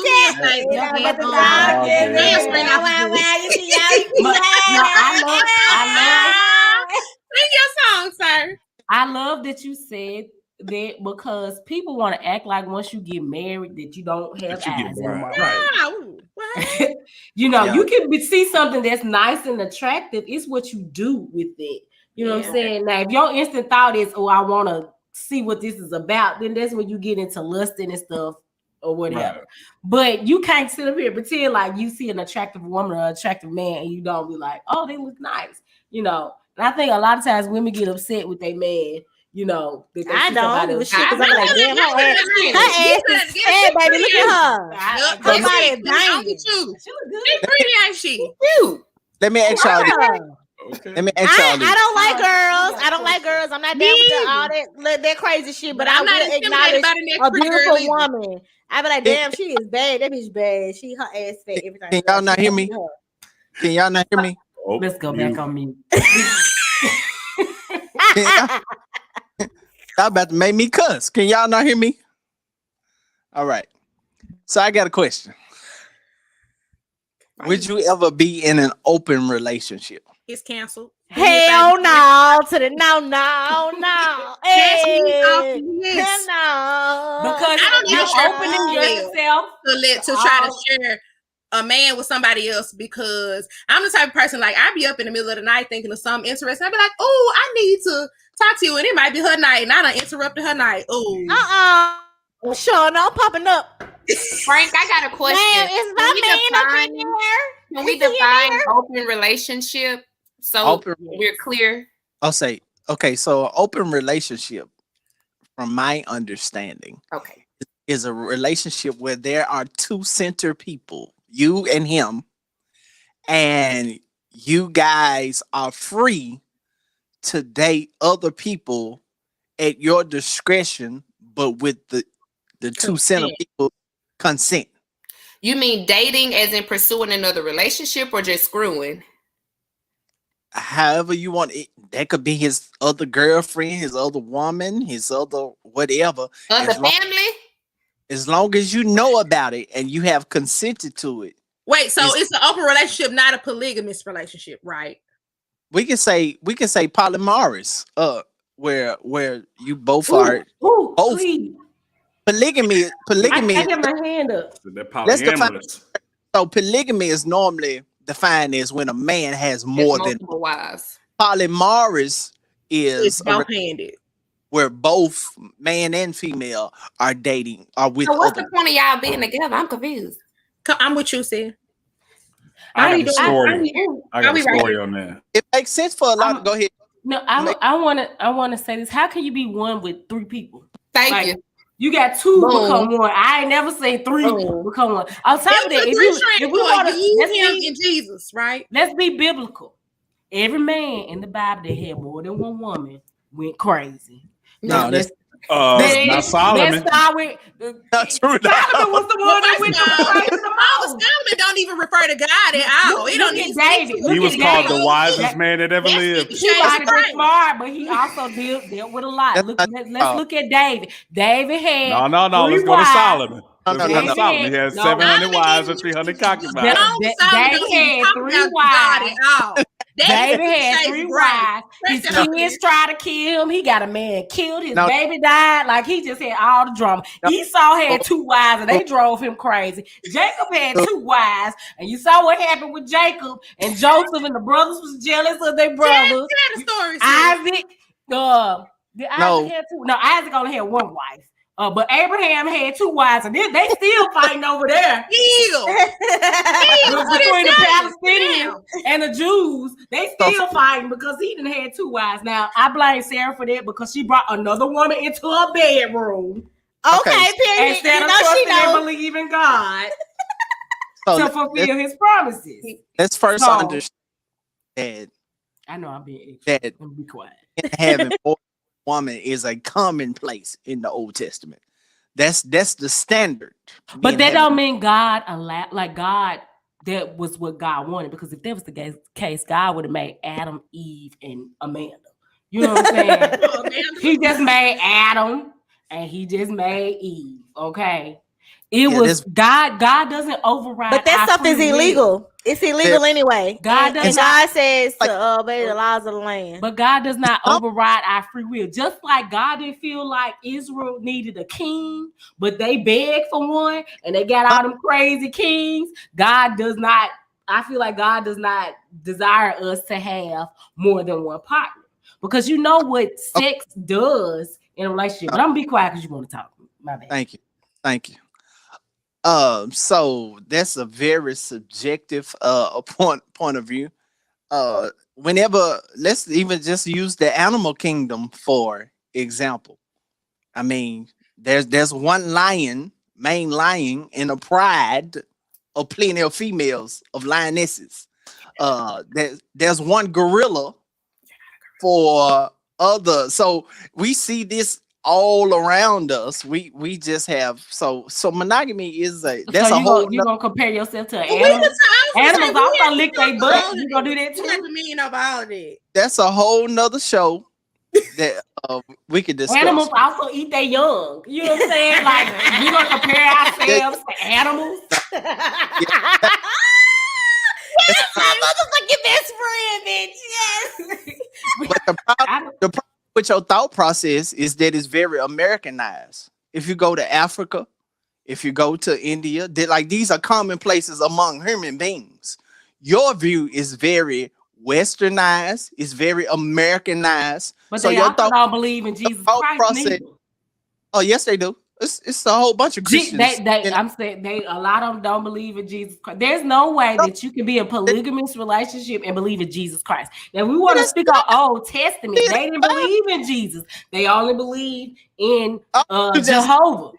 No, you just lost. No, I'm not lost. Just go to Utah. Go to Salt Lake City, Utah. They got a whole religion and community around. Yeah, but their religion is based off a man who believed that they saw Jesus in the woods. So we're talking about woods. The concept of Jesus juice in you tonight, girl. So, Pastor Frank, are you open to having more than one wife? No, I'm just saying. The concept. Okay, so why we have this conversation? Oh, the concept, because this ain't just a Memphis or American show. There's people watching from all over, so you can't condemn them for how they choose to live their life when it comes to romanticism. That's all. Well, like most men can't even afford one wife to want multiple. So then there's that. Hey, Frank, I just have a story about this, the polyamorous thing. It was a buddy that I went to high school with. He invited me to come have dinner with him. He was in the city. So I sit down at the table, and I thought it was his girl and his friend. Well, I look under the table, and I see his hand on this girl lap and his hand on this girl lap. And I'm like, bro, what is this going on? And he was like, you ain't never heard of polyamorous? Oh, I was like, yeah. I was like, no, I ain't never heard of polyamorous. He was like, well, that's why we invited you to dinner tonight. They want to be a part. They wanted you. They wanted me to be a part. They wanted a community. That was the first time I had ever heard of it. I was like, no, I really appreciate it. I was like, I'll take my check. I was like, it's a whole nother generation coming up. So happy. That's totally okay. I was like, we're living there. They're not really okay. Because, like I said, there are certain things they still that together. It's been 6 years since I seen them. That don't mean that you have. We already said folks stay in relationships longer than they need to. Honey, just because they ended don't mean they happy. They happy. But I can't believe it. I don't believe it. He said they were happy. He said it was the women's idea for them to get together. Right. It was the women. Well, they might just be bisexual. That's different. Wait, no, bisexual or the woman is? It was two women and a man. What I'm saying is the women more than likely are bisexual. Well, yeah. Okay. Yeah. Okay, so that's a whole nother. But they was happy though. That was why it was crazy to me. I was like, this is unique. Yeah, the friend that I had said the same thing. He said it was. So how do you align that with? How do you, as a Christian or a person of faith, how do you align that with your? Clearly, they not. Well, I ain't gonna say clearly they not, because all of us got our own issues that we deal with and struggle with. So I don't want to put that on nobody. Yeah, I about to say you can't say that. But I just feel like it's difficult for you to be one with more than one person. Like, how can you join together and be one? Can you hear me? I can't hear you. But I was. You believe that I was speaking like a Kamala Harris. You believe that there are homosexuals that are Christian? Yeah, of course. Okay, so what's the difference between being homosexual and Christian and having more than one woman and being Christian? What I was saying was it's difficult. It's difficult to be one with multiple people. Because think about when you're dating. Think about how difficult that is to focus on multiple people at once. Maybe it's hard out here for a pimp. I can't do it. It's difficult. I be tired. I'm lying. I'm lying to everybody except for one of them. Somebody's being deprived of their attention and their affection and the emotional connection. No, I've never been in a polyamorous relationship. So if somebody has been, please tell me otherwise. I stand to be corrected. But just from my opinion and what I have seen, even like with the TV shows, somebody is not being fulfilled. And who has the energy like that 24/7 as a man And once you get older, to be it's people not being fulfilled in one-on-one relationships.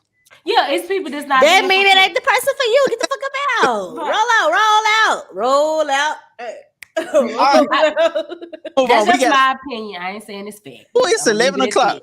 We went 11 o'clock. Gonna start. I'm in my drop top, cruising the streets. Hey, I got.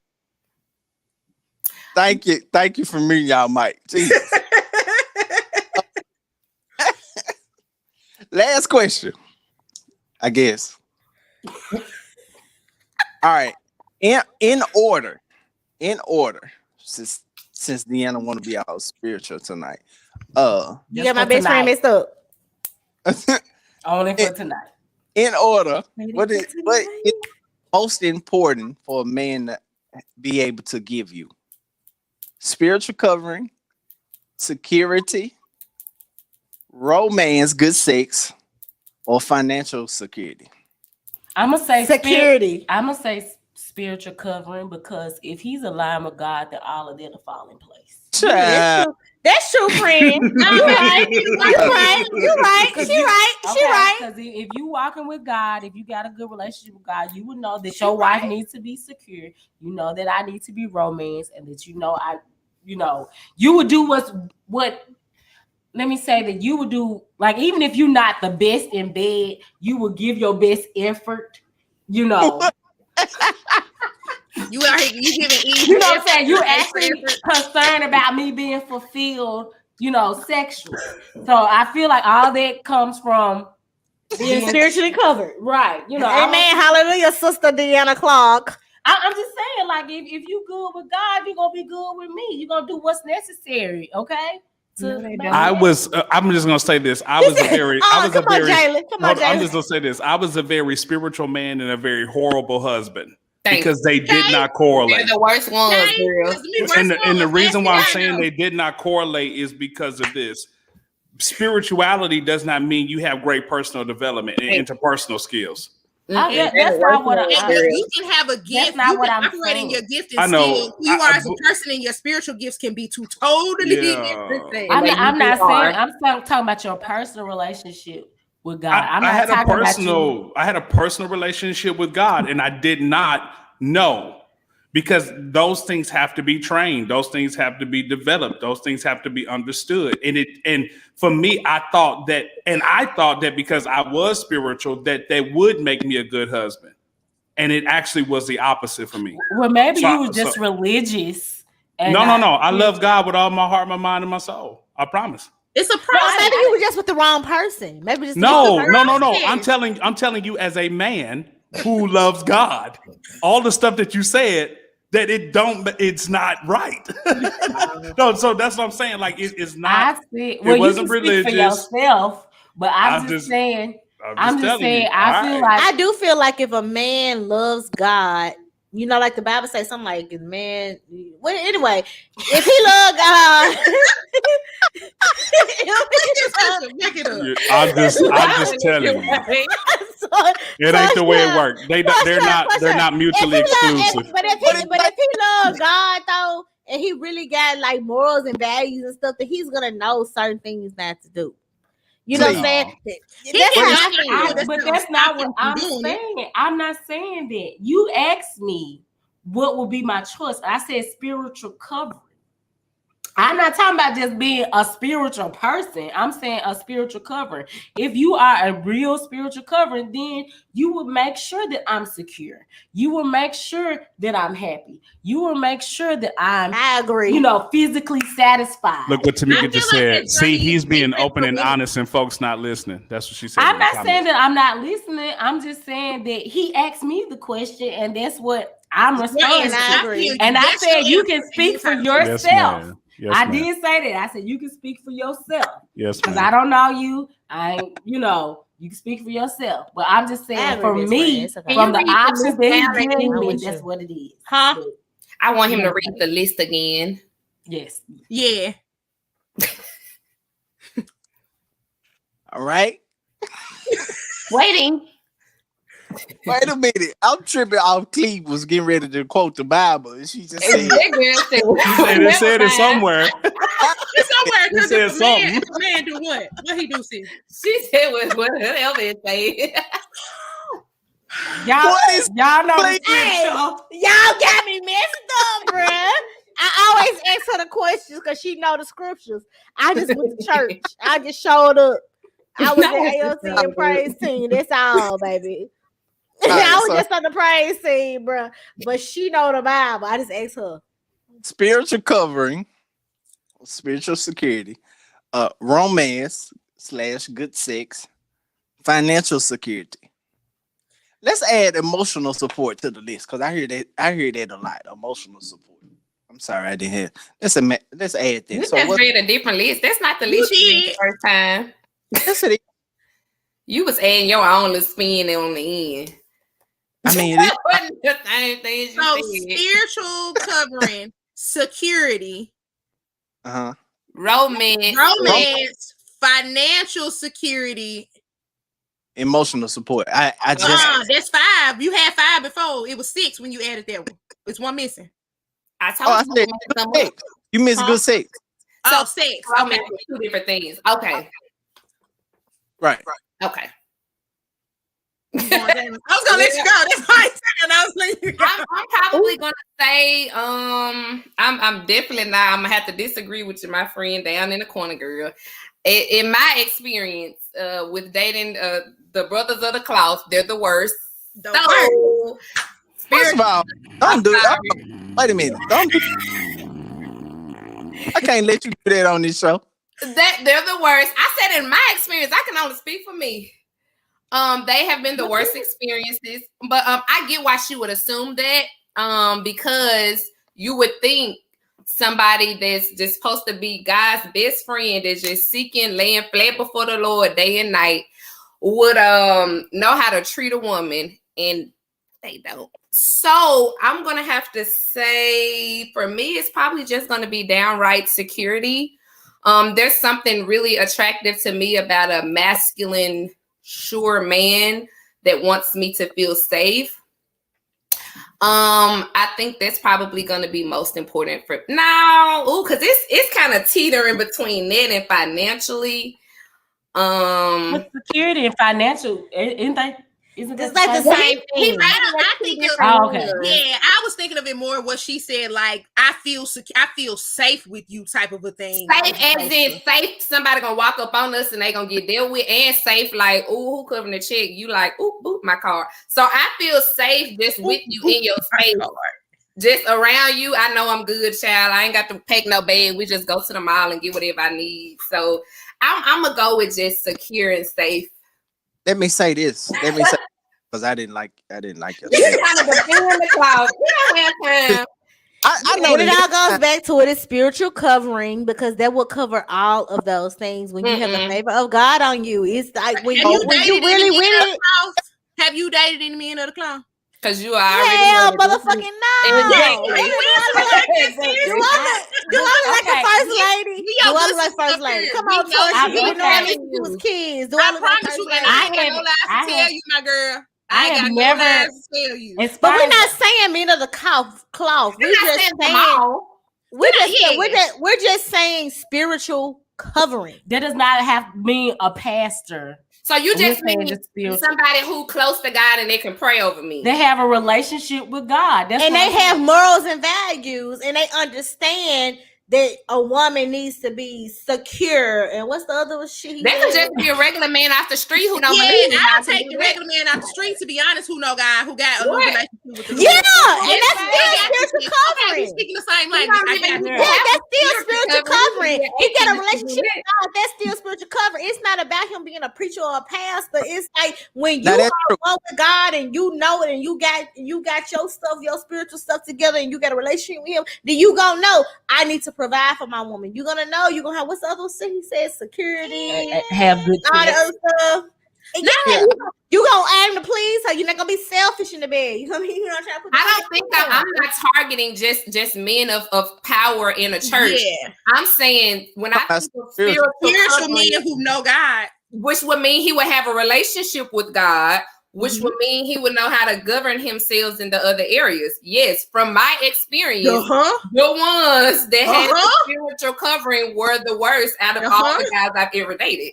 That's what I'm saying. But as for me, they were the worst. And I went in thinking, and that's probably my fault, thinking that because they had a spiritual covering with God, I put them on a pedestal because you should know better. Yeah, it was a fraud. He was just fake. Okay, so why do you feel that way though? Why do why do you feel that way? Hold on. Experience? Frank said, hold on. See, I know next time, Lady J, I know next time I'm gonna have to control it, so I know I can mute they mics myself. You can mute them? Yeah, I could mute if I was controlled. I could mute y'all when I got ready, but Lady J got it, so I'm letting her do it. Anyway, what I about to say, I can co-sign with them myself because my worst experiences in dating was with a prayer warrior and a Sunday school teacher. Preach the word, man of God. Spiritual, same with women. Being spiritual, them knowing God has absolutely nothing to do with them knowing how to love a man. Nothing. Because they can be so up there, so spiritual that they're no earthly good. They're not regular. But we're not talking about the fake, phony Christians. Okay? That's universal. We're talking about the regular ones. What I'm saying, we're not talking people. I'm not talking about a person that is so spiritual that they're not human or they're not recognizing certain things that's going on in the relationship. How could they cover you spiritually if they're not up there with God? They have to be at least you want. But give the list that again. Give the list that again, please. No, okay, I know what I'm saying. I'm not expecting that person to be this super spiritual Hebrew of the shot. I'm not. That's not what I mean. I'm saying that somebody that has a relationship with God, right? Yeah, and that in that relationship, they know that to have a happy relationship, that you are going to make me happy emotionally, physically and spiritually. You're going to also provide for me. Level of anointing to be able to cover you. They have to be able to cover you if they not up here. But I don't understand what you mean by up here. You said the best out of the list he gave. You said that first for you in the man needs to be able to. Okay, give us the list one more time. I know. If he doesn't. For me, I maybe I'm looking at it wrong from you. If he's going to cover me spiritually, that means if I break down tomorrow in depression, you jumping in head first. You're so anointed willing to put in the work to cover me. That don't mean he knows how to do everything. That doesn't mean that he's perfect. That doesn't mean not perfect. Yeah, I'm saying that basically it's just like he can't lead you to his place he's never been. Right. So how does he lead you if he's never been? Right. I'm not saying leading me to a place that he's never been. I'm saying as a spiritual covering, he's going to be able to do those things. I was telling Lady J to put Shanta Hopkins' comment on the screen so we'll have it in front of us. Yeah. Romance, good sex, financial security, emotional support. Yeah, put that on the screen. Yes, definitely. Can you leave it there? I know. I'm saying. I just want. Okay, so I can just give y'all my list and then my list, and then we can move on. So I'm going to go. I am going to go first. Security. I want to feel the safe space. I'm gonna go with the financial security. It's gonna be second. I'm gonna put the spiritual covering in the middle. We can put him in the middle. We're gonna go romance. Oh, wait a minute.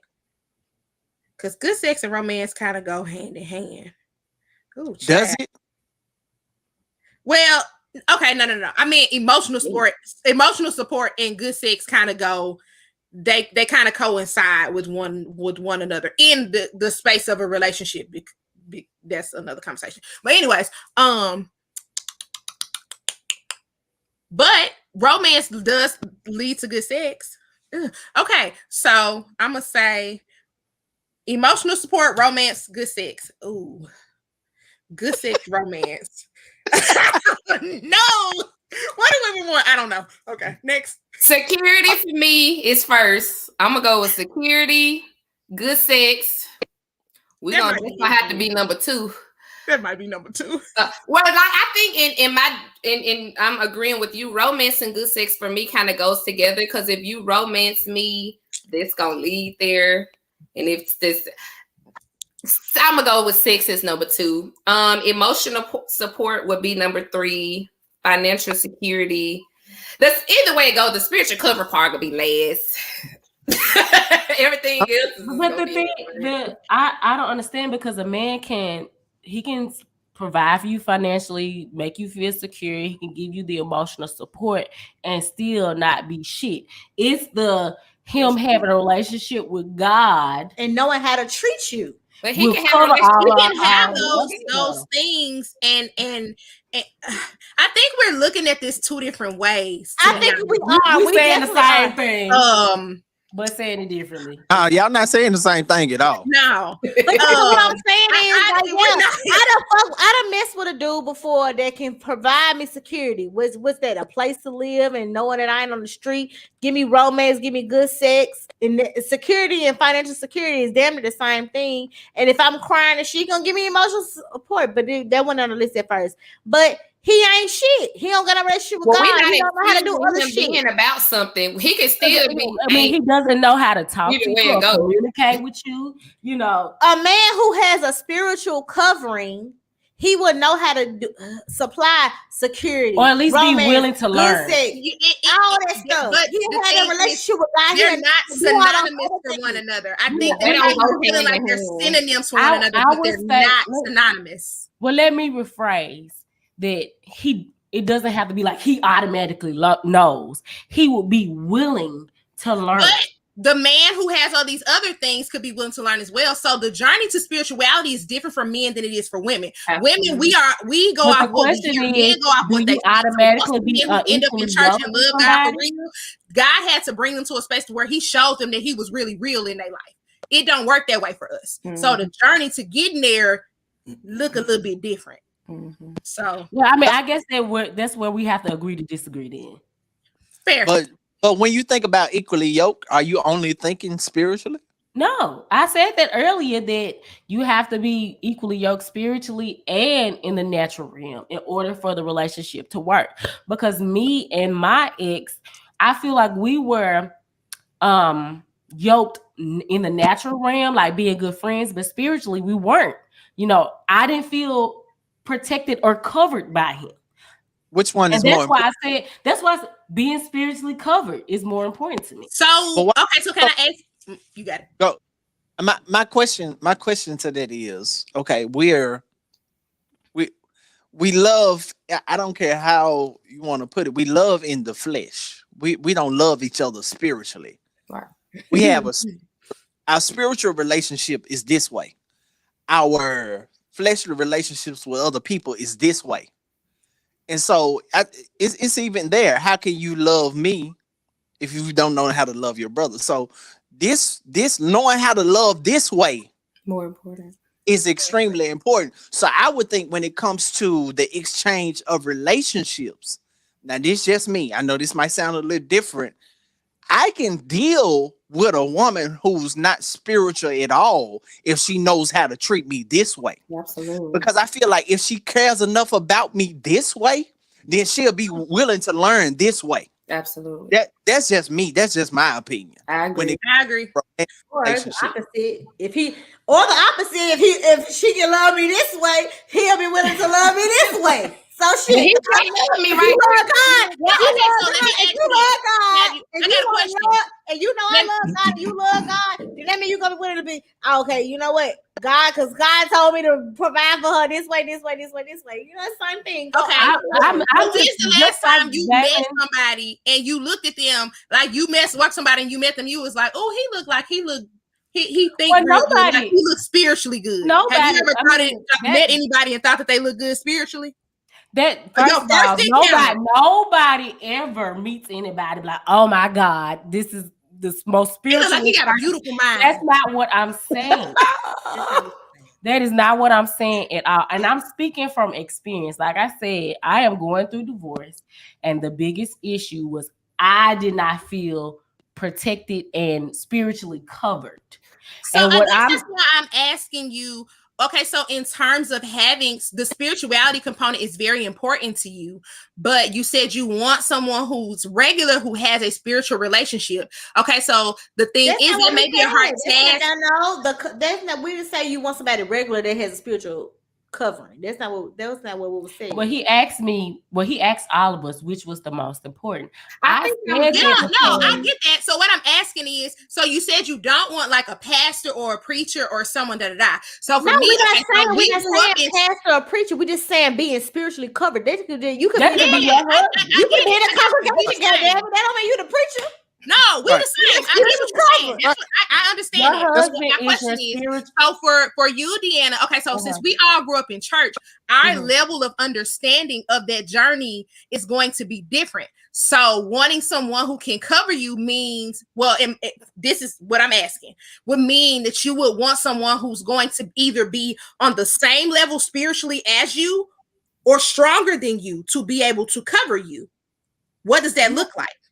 Yeah, either the same spiritually or maybe a little bit more spiritual. That don't mean you have to be super spiritual to where you're unrelatable, to where you're unlikable, to where that we can't have regular conversations. I'm just saying that my desire is to have a partner that has a relationship with God, and hopefully with their relationship with God, that he will be able to take care of me in security wise, be able to be emotional support, be able to provide that physical aspect that I desire, and everything else. Because I mean, aren't we supposed as Christians, supposed to have that relationship with God first before? I think we're saying the same things. I just think we're disagreeing where me and Teresa is saying that just because you are able to cover me spiritually, that doesn't automatically give you the know-how. I think it's the only thing we're disagreeing. Just because somebody is spiritual does not mean they right. They can, do those other things, because some people are so spiritual that they are out of touch with reality. Right. And so we're saying the same That's thing. not what I'm saying. I'm not saying that at all. I'm not saying that for I come to you and you quote a Bible scripture to me every time we have a conversation. I'm saying that a man that loves God, most important. Yeah, a man that loves God would love his wife as God as Jesus loved. And I think you're speaking from personal experience, because I've heard you say a couple of times that's what was missing for you or something. So I think okay, there's something that can't be out of the mix. They got to be toward the front of the list for me. Right, just like I said earlier, that cheating is a deal breaker because of my experience. That doesn't mean for everybody else that's the same thing. And I also just want to add that everybody's relationship is not going to be the same. We just have to choose what works for us. For some of us, we may want somebody that's more spiritual. For some of us, we may not want somebody as spiritual, but that does have a relationship with God. So I think we, have to be careful about assuming that everybody's relationship should be the same. And I'm not saying that this is what y'all doing. I'm just saying in general. Yeah, for sure. All right, this has been absolutely amazing. We're going to end on a lighter note. Not a lighter note. A lighter note. Great. This has been dope, ain't it? This is a real conversation. I love real conversation. Yeah. Next time I have Deanna on, I'm gonna make sure I got my mute button in front of me. I thought you had power that anyway. No, I'm not controlling it. Lady J is controlling. But this, all of y'all have been amazing. Let's end it like this. What is the most immature way you've ever broken up with somebody? Ghosting their ass. And that's the show. Like broke up a relationship? You ghosted him? Just disappeared. Like and good night, everybody. Blocking from every piece of social media, blocking from my cell phone, and don't say shit else. Yes. Oh my! See, I can't do that. But that's all because he deserved it though. But that's good. He deserved it. We can't hear you. What you say? Was it your I said this was your boyfriend and you ghosted your boyfriend? Clee? Nah, he wasn't my boyfriend. He was just like my little breezy, you know. Oh no, Yeah. that's different. A relationship, an actual relationship. The most An actual relationship. The I petty. don't have one that I've done, but I had somebody break up with me in the most immature way. And he basically lied and act like the Lord had called him on some big sabbatical, honey. And this thing I knew the man was married to somebody that he said he didn't even like. And now I'm be muted after this. So I'm gonna give you a hug, okay? Oh my God! That's me giving you a hug. Why would you lie on God? Now, if Oh I God, you choose Jesus. God, No. that would have just took me away from God if I really was that just feeble-minded. Because the man lied on God and made it seem like the Lord had called him into some big. maybe he did call him, and that's where he found his wife. Yep. And he ended up getting married. So. And see, this is why that reason I don't mess with pastors or musicians. They one and the same to me. Listen, y'all preachers out there, stop lying. I love Well, you. they be coming for us, don't they, Frank? They giving y'all a bad rep. Y'all need to have a They are giving y'all a terrible rep. Stop lying so much.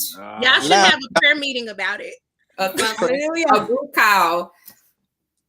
Y'all Now, turn up the good names out here. I also had women prophesy to me and say, I'm missing God because she's supposed to be my wife. Let's see, that's just foolish. That's scary. That's like, witchcraft. I feel like That's a pickup line. That's a pickup line. Either a Right warning or their confirmation. And if the Lord ain't said it to you, somebody lying. She lying. My line. Warnings or confirmation. That's it. I don't need a man that bad that I got to be Yeah, lying okay. on. Okay. I ain't got to lie on the Lord. Not the Lord. Okay. It wasn't me personally, but the most immature way I've heard of someone breaking up with somebody was he broke up with her friend for her. So basically, like he told the friend to tell her. Oh no. I was like, wait, so did y'all technically break up? Or Right, you didn't break up with me because you didn't tell me. I didn't know anything. She didn't tell me. What? So we still together. In my mind. I didn't hear from the source. So I don't know anything. Got no story? The pettiest way? Y'all know, first of all, I've been married for like almost 10 years. Okay. And whatever story I get is going to have to be from like middle school or high school. The pettiest reason. Is the pettiest reason the pettiest way? Reason the pettiest way. Pettiest way. The pettiest way? I have ended it through a text message. I finna say I've done that. Yeah. But I feel like that's petty. Because I feel like not with a boyfriend. Not with a boyfriend. Well, I guess if we count middle school, I was like, I don't want to go with you no more. I mean, you know, I have gone. I mean, I have done this before where I will, you know. Okay, so I knew a guy, a dude I was with. It was brief and wasn't shit, but like I knew he had cheated. So you know, I had to make sure I played it cool until I got to his house. You know what I'm saying? So I had to play it cool till I got to his crib. So when I got to his crib, you know what I'm saying, and I made sure that we, you know, did unholy things together. And then I just, you know, like was like, yeah, I know about so and so, and you know, that's it. And the nigga was like blowing me up and shit after because I gave him a little taste, you know what I'm saying? Before I just like cut it off. But God, please forgive me because I am celibate now. Okay. Bye.